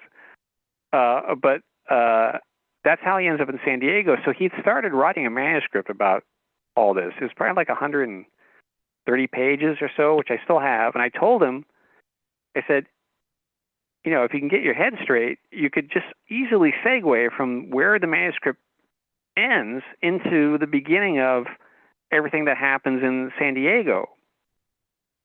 So it'd be great to get a Rashomon effect, like Rashomon, where there's been a murder, and then in the film, the Akira Kurosawa film, you get the point of view of various people, and each of their points of view kind of differ slightly, and then they at one point you get the point of view of the victim, of the murder victim, because they contact them through a seance, and so it'd be good to get a Rashomon effect. It'd be good to get his version of the events, straight from his point of view. Yeah. So he's actually a very good artist. I mean, I have some of his canvases in down in the garage, sketchbooks. He's been thinking of doing a kind of like graphic novel version of what happened, and that could work too. But I'm hoping that he will complete this manuscript so that we can see the whole thing from his point of view. Yeah. Or you could do a 4-part Netflix series, and then in the very last 10 minutes of the last episode, find somebody unreliable and say, "Oh, well, I guess this whole thing is." Right. That would be up to the. I see. I got the sense that what is it? Earl Morris, is he he's the documentarian who did Chaos, right? I mean, he's like. I actually didn't watch that one because the reviews of it I heard were much like what you were Oh, saying. okay.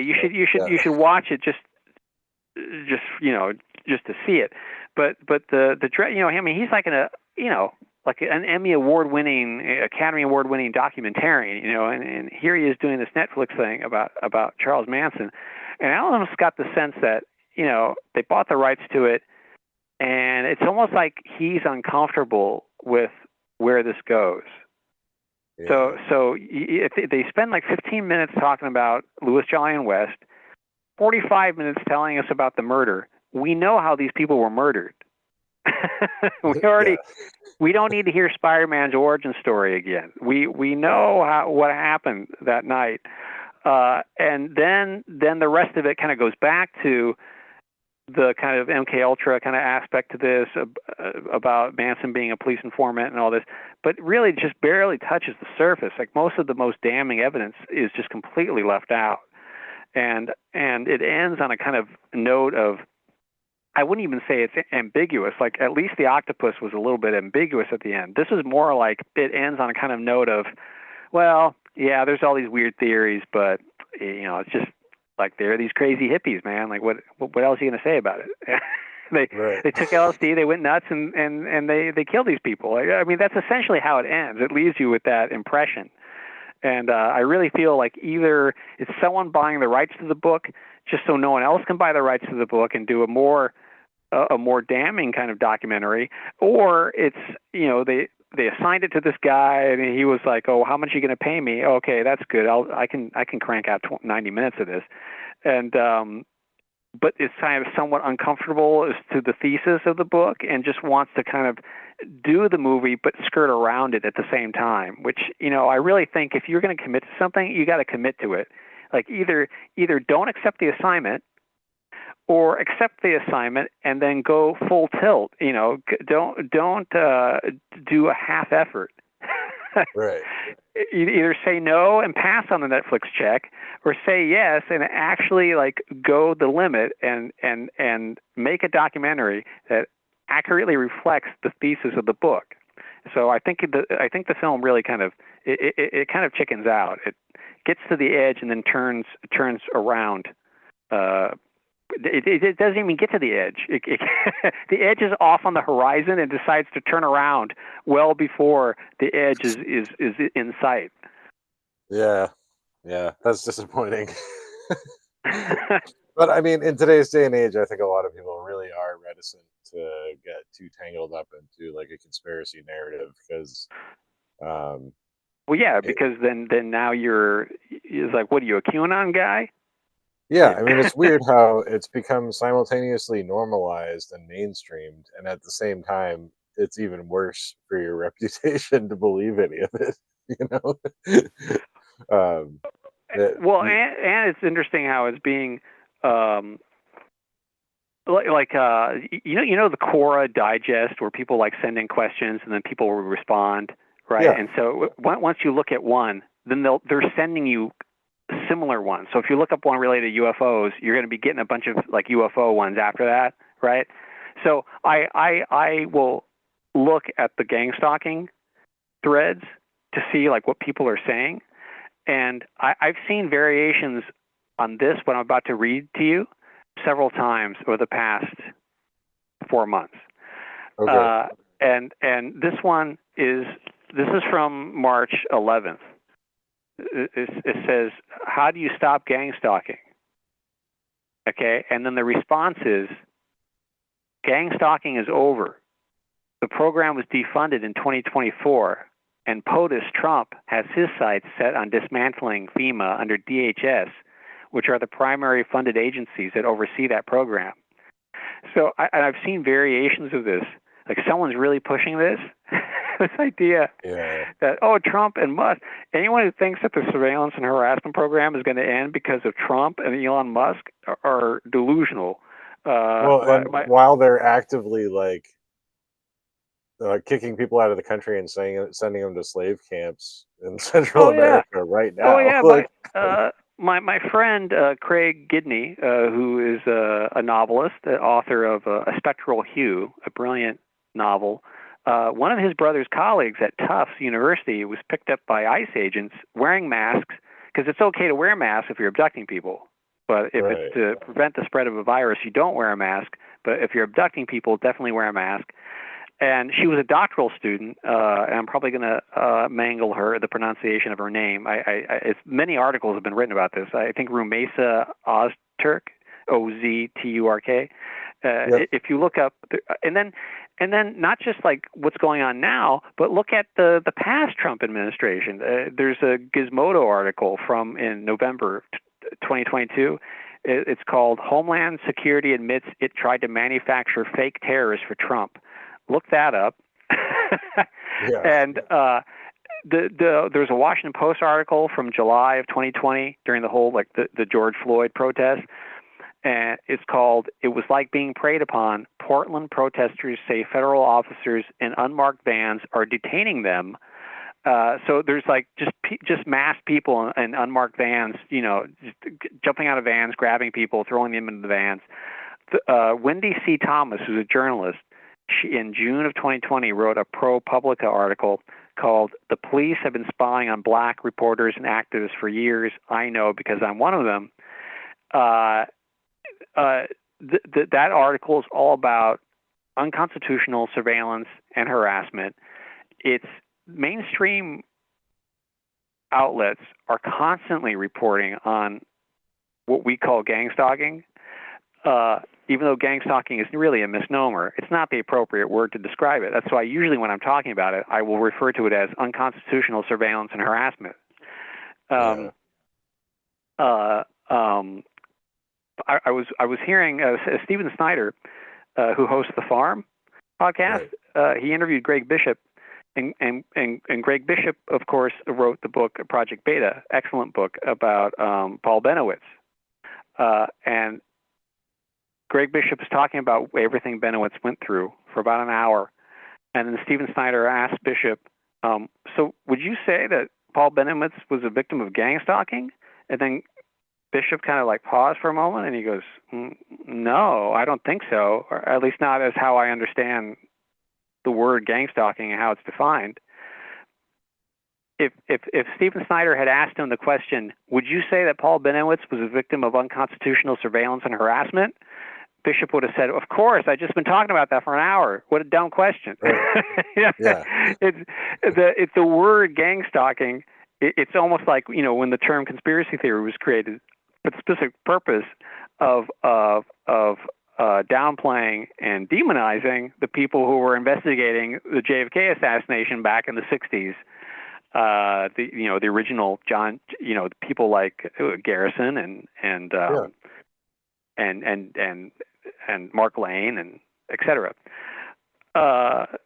It's the word gang stalking itself is, some people when you use it, they think you're talking about people stalking gangs. What does that even mean?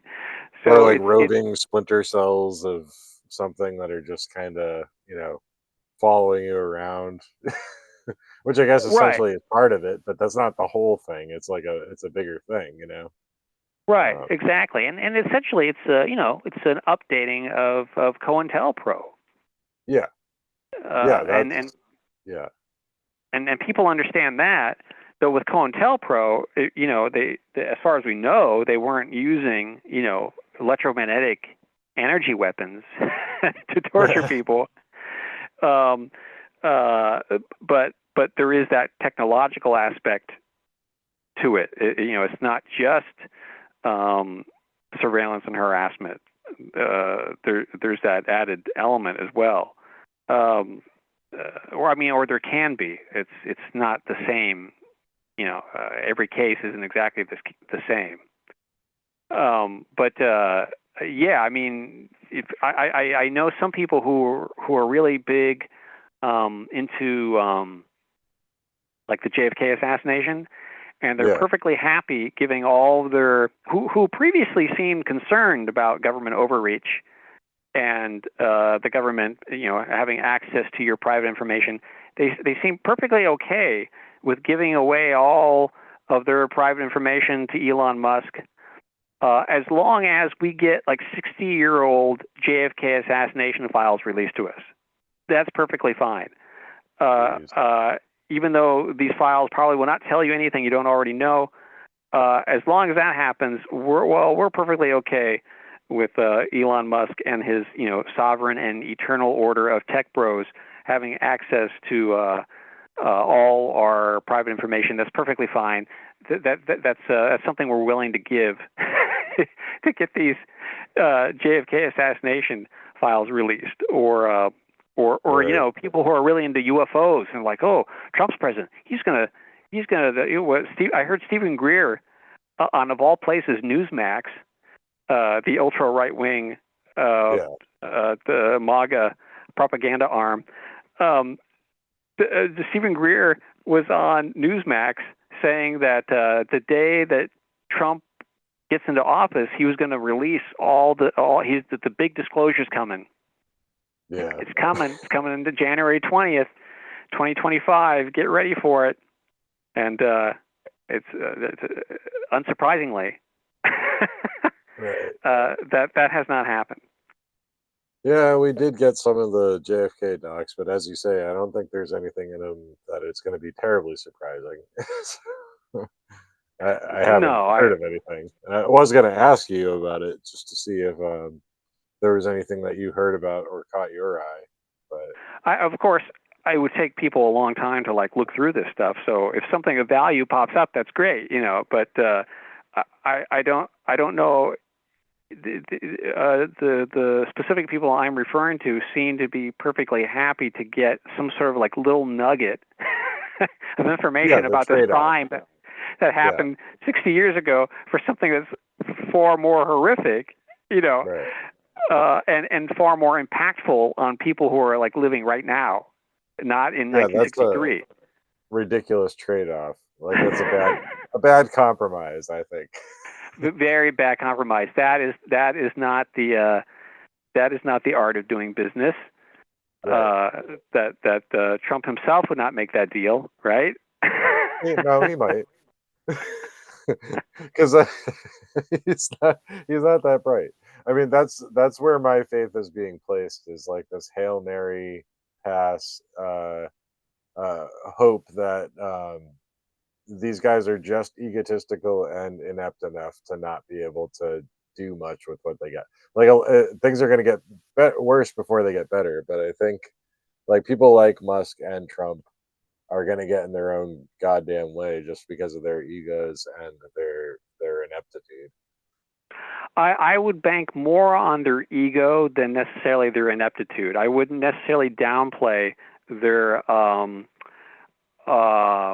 intelligence, but I would say that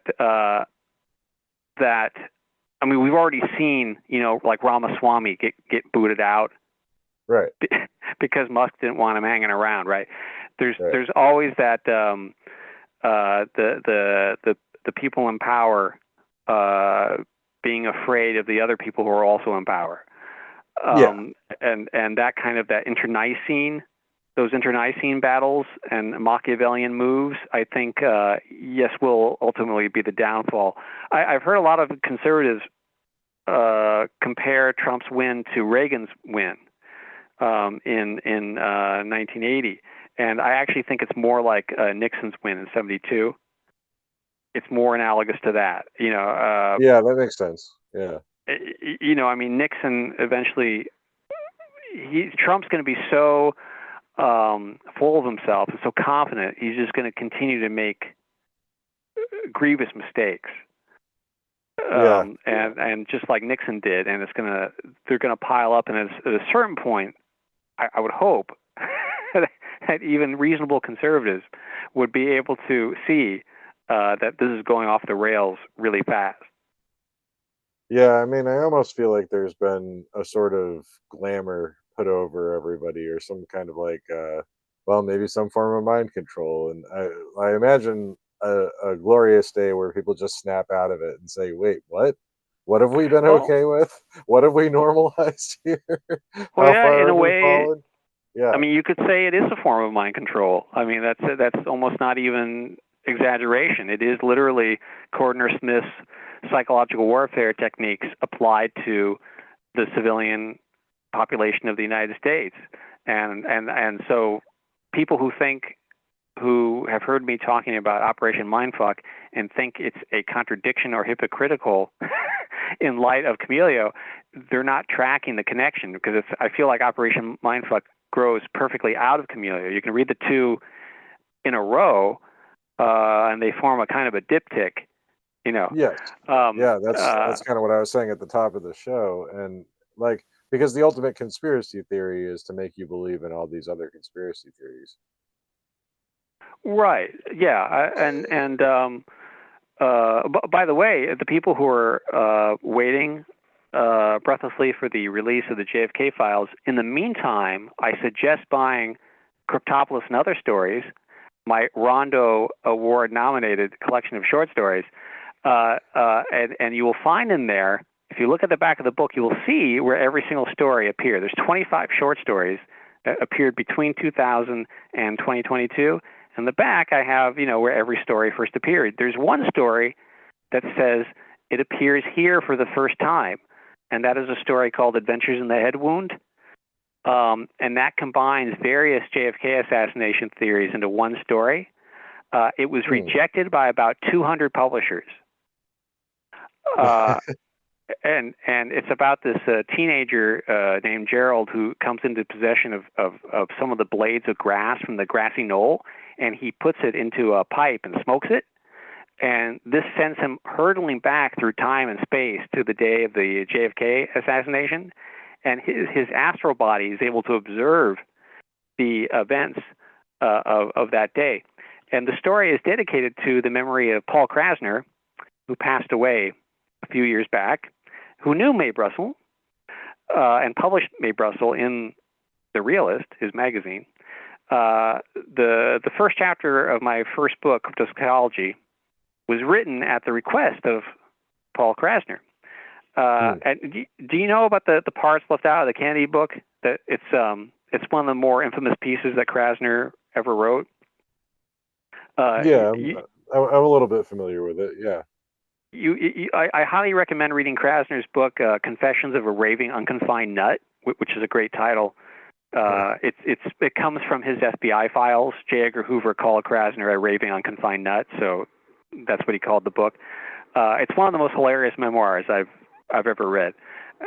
And in there, he talks about in the late 60s, William Manchester wrote a book called The Death of a President, all about JFK. And Krasner writes this piece that he claimed was a chapter edited out of Manchester's book, and he did a great job of mimicking Manchester's prose. So some people read this in Krasner's The Realist and thought they could detect exactly where in the Manchester book this chapter was supposed to go. And it was supposedly eyewitness testimony of unnamed sources on Air Force One who saw Lyndon Johnson fucking the wound in Kennedy's head, right, while he was being sworn in as president. And Krasner said that the fact that so many people believed this said a lot about how much respect they had for Lyndon Johnson. And so in the story, Charles Harrelson is in the story, Woody Harrelson's father, who claimed to have been involved in the JFK assassination, which is possible since he was a hitman with underworld connections. The Umbrella Man is a character in the story, and Lee Harvey Oswald makes a brief guest appearance.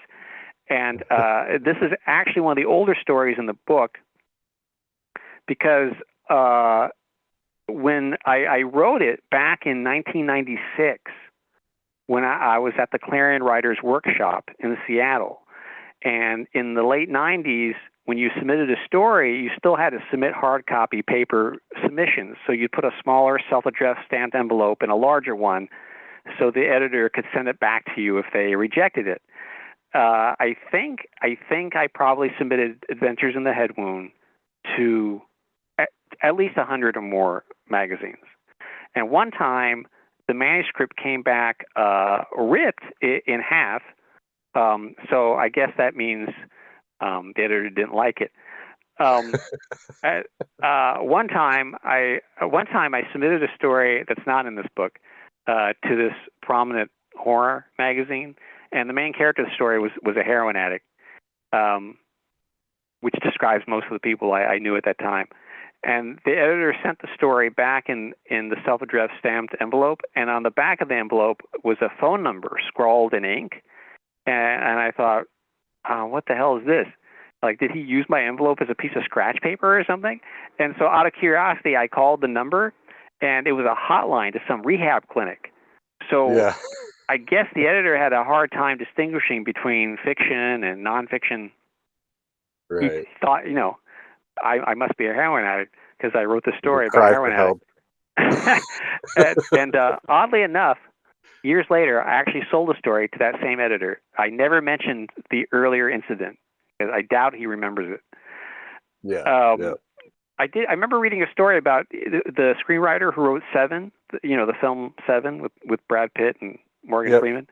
And the guy who wrote it, when he sent the manuscript to an agent, and the agent wrote it back saying, "You need help," and he thought he meant I need help with the screenplay. And then the guy was like, "No, you need like psychiatric help."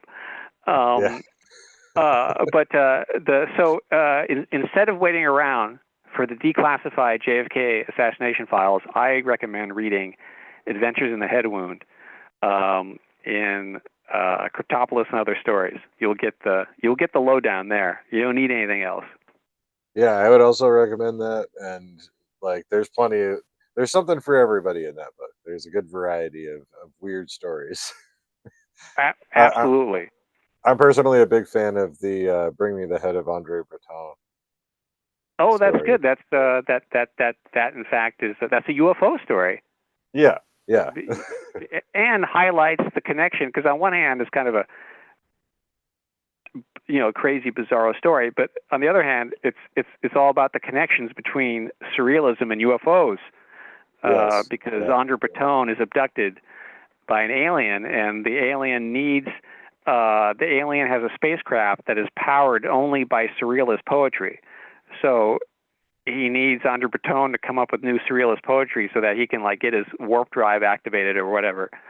That appeared in Rudy Rucker, cyberpunk legend. Rudy Rucker started a webzine called Flurb, Flurb, and so he published that story on Flurb, and I was gratified I was sharing the table of contents page with people like William Gibson and Rudy Rucker and Terry Bisson, who was one of my former writing instructors at the Clarion Writers Workshop in Seattle, and many other, Bruce Sterling, science fiction luminaries. So I was sharing the table of contents page with these people I grew up, reading in high school.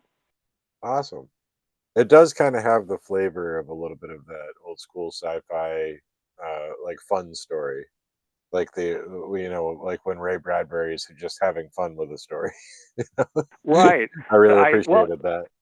I always, ever since I was a teenager, I wanted to publish a short story collection because I was most impressed by those writers who could kind of drift in and out of different genres. They didn't just lock themselves into one particular genre. So if you read the book, some are silly stories, and some are very serious, and some are completely realistic, almost autobiographical stories. Others are the full-blown surreal horror stories, and some of them, like there's a story in there called Tracks in the Desert, which was actually inspired by me and Walter Boer going out into the desert in Joshua Tree to retrieve the UFO files of of Gabriel Green, who was the first person to run for president on a UFO ticket. And he died in like 2001, I believe. And he left his family was like not into UFOs. So they were just going to get rid of all his archives and all his UFO books and stuff. So Walter Boart, the author of Operation Mind Control, the seminal book about MKUltra experiments, he calls me on the phone. He's like, Guffey, we got to get on the road and retrieve Gabriel Green's archives before they're thrown into the trash. And this was the weekend before I was supposed to go back to, I was in the MFA program at CSU Long Beach. And so this is like January of 2002. I'm supposed to go back to school like the next weekend. And I go, well, Walter, I got to get back here and be in class, you know, at the beginning of the semester. Don't worry about it. We'll get back. And so Walter and I drive into the Joshua Tree Desert, and we're at Gabriel Green's storage unit, and like we're throwing all the stuff into the back of Walter's van. And I'm not even sure if Walter had permission to do this. I don't even know. and it took so long that we ended up spending the night in Joshua Tree. And Walter goes, I'm just too tired to like drive back to Long Beach. He goes, maybe we should just camp out in Joshua Tree. So I go, okay. We went to like a Denny's or someplace. We had dinner. And then he goes, we'll find a place to just camp out in the desert.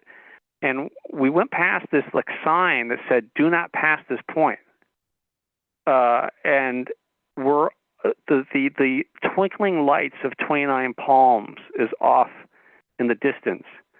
And Walter grabs a bunch of Gabriel Green's boxes and puts them out onto the desert floor so that there's room for us to like sleep in the back. Yeah. So we got all the stuff we just put in there, we got to take out so there's room for us to sleep. We're about to, and I know exactly what night this was because I had a little transistor radio with me, and as I was going to sleep, I turned it on. You could just barely hear Art Bell drifting in on the wind with the lights of 29 Palms off in the distance. And who's the guest that night? John Keel. Wow. Which is strange because years earlier, I actually have this on tape somewhere. I should find this. The one time I ever called into a radio show, at 2 a.m, I called into Art Bell. I got in immediately. It rang, and then Art was on the phone. Huh. And I said to him that I said, you should have John Keel on. And Art goes, who? He didn't know who he was. I go, John A. Keel, the author of the Mothman Prophecies. And then Art Bell goes, oh, the Mothman Prophecies, yes, I know. I have that book right here. So it's like he didn't know the author, but he knew the title. I have that book right here. But that was like in 1997 or something like that. And then he finally had him on. So this would have been like January of 2002 because it was when the movie came out. That's why he was on, to promote the film. And so I could just hear like little bits of John Keel's voice coming in on the AM radio, surrounded by Joshua Tree and the lights of 29 Palms off in the distance. Before we crawled into the van, Walter's got this big black cigar, which he always smoked, and he's smoking. And I'm standing next to him, and we're looking at the lights of 29 Palms. And up above the military base, there's a light that's brighter than all the other stars. And at first, it seems to be stationary. And then Walter goes, "What is?" He goes, "Look at that light up there. What is that? What's that light doing?" And at first, I thought the light was stationary. Then it seemed to be moving, and I thought, well, sometimes if you look at a star long enough, it can look like it's moving, but it's not. Right. Then it started like really moving, like back and forth. It was at first just very subtly, and then suddenly it was like back and forth, almost like if there was a light on top of a tree, and you pulled the light back, and just you watched it like sway back and forth, like and then it started just doing crazy stuff, and Walter's like, what the hell what's it doing? It's like zipping around in the sky above 29 Palms, and we're sitting there and we're watching it, and it goes on for so long that Walter's like, "God, I got to go to sleep." We just left it there. It was like, Yeah. it was like, is it going to land? Is it going to blow up? It's like just zipping around, and it's weird, but like, what are you going to do about it? So we just crawled into the van and went to sleep. But that whole experience inspired the story, Tracks in the Desert, in the Cryptopolis. And then there's a story called The Detective with the Glass Gun, which was partly inspired by a Frank Zappa song about Cool. it's and also Scientology, because there's in Joe's Garage, Zappa's concept album, Joe's Garage. There's Yeah. a song about the Church of Appliantology, and they Yeah. worship vacuum cleaners. And so the story is about the Church of Appliantology, Right. and then there's a story called Cryptopolis, which is the title story, and that was actually written between the second and third degrees of Freemasonry, because I didn't think I was going to be like sacrificed to Baphomet or anything like that, but anytime something's going to happen and you don't know exactly what's going to happen, there's going to be some like anxiety over that. So you can see where my head was at if you read Cryptopolis. It's a horror story, because I had some mounting anxiety about going through the third degree, and so you see that reflected in the story. And then there's another story in there, which Rudy Rucker also published, called Initiation, that was written between the third and the fourth degree, and that's less of a horror. It's not really a horror story. It's more phantasmagoric. It's more surreal, more dreamlike. So you can see where my head was at between the second and third, and then between the third and the fourth. Interesting. And then there's a story called Dr. Apocrypha's Manifesto, which deals with Freemasonry in less metaphorical ways. And there's a story called Estra Shadow's Glass Silence, which was one of my first published stories. It deals with the connections between the Kabbalah and quantum physics. And several of the stories emerged directly from dreams. There's a story in there called The Sheet.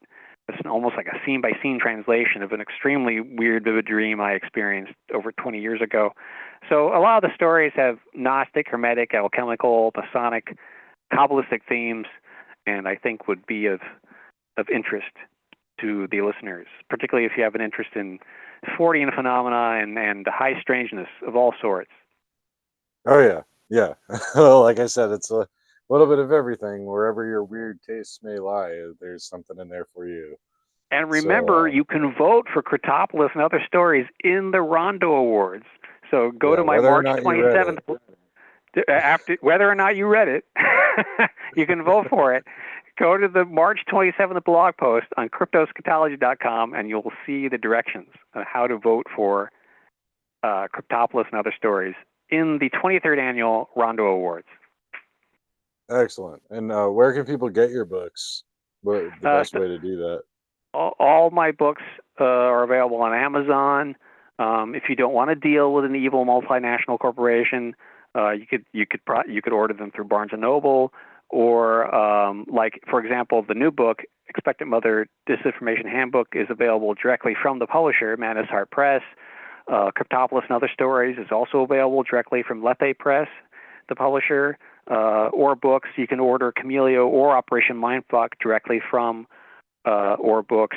Cryptoschatology you can order directly from Trine Day, publisher of my first book. Spies and Saucers is out of print, so I think in fact, I'm thinking of looking into getting that back into print, but you can find copies of that, I think, used copies online. And yeah, so most of them are on Amazon. But the website Cryptoschatology is kind of like your blog. That's a great place to drive people to. Right, where it's I post news stories that are of interest, sometimes that tie into Chameleo. Like if you go to Cryptoschatology and just like Google, search in the search bar, search for the term, say, Camp Pendleton, and you'll see all these weird stories about Camp Pendleton that have happened since 2015 that kind of tie in Chameleo. They're kind of like Chameleo proofs in a way. Oh, cool. Yeah, I'll definitely check that out. Didn't occur to me to do that. I have that search bar on my blog, and it's super handy. I might be the only one that uses it, but all right. Well, I mean, this might be a good place to wrap things up. We've gone. This is going to be my longest episode, I'm pretty sure, but every Oh, bit of it good. was super interesting. So, Excellent. I'm glad that you came on. I think this was a great conversation, and I thank you so much for your time and for being so generous with your time and spreading the I weirdness around. thank you for the invitation, and I'd be happy to do it again. Oh yeah, absolutely. Next time we can actually talk Bela Lugosi, you know? Oh yeah, absolutely. We never even touched on that. Yeah, sure. Yeah. All right. Well, thanks again, and I'll talk to you soon. Okay, excellent. Thank you. All right. Bye. Okay, bye.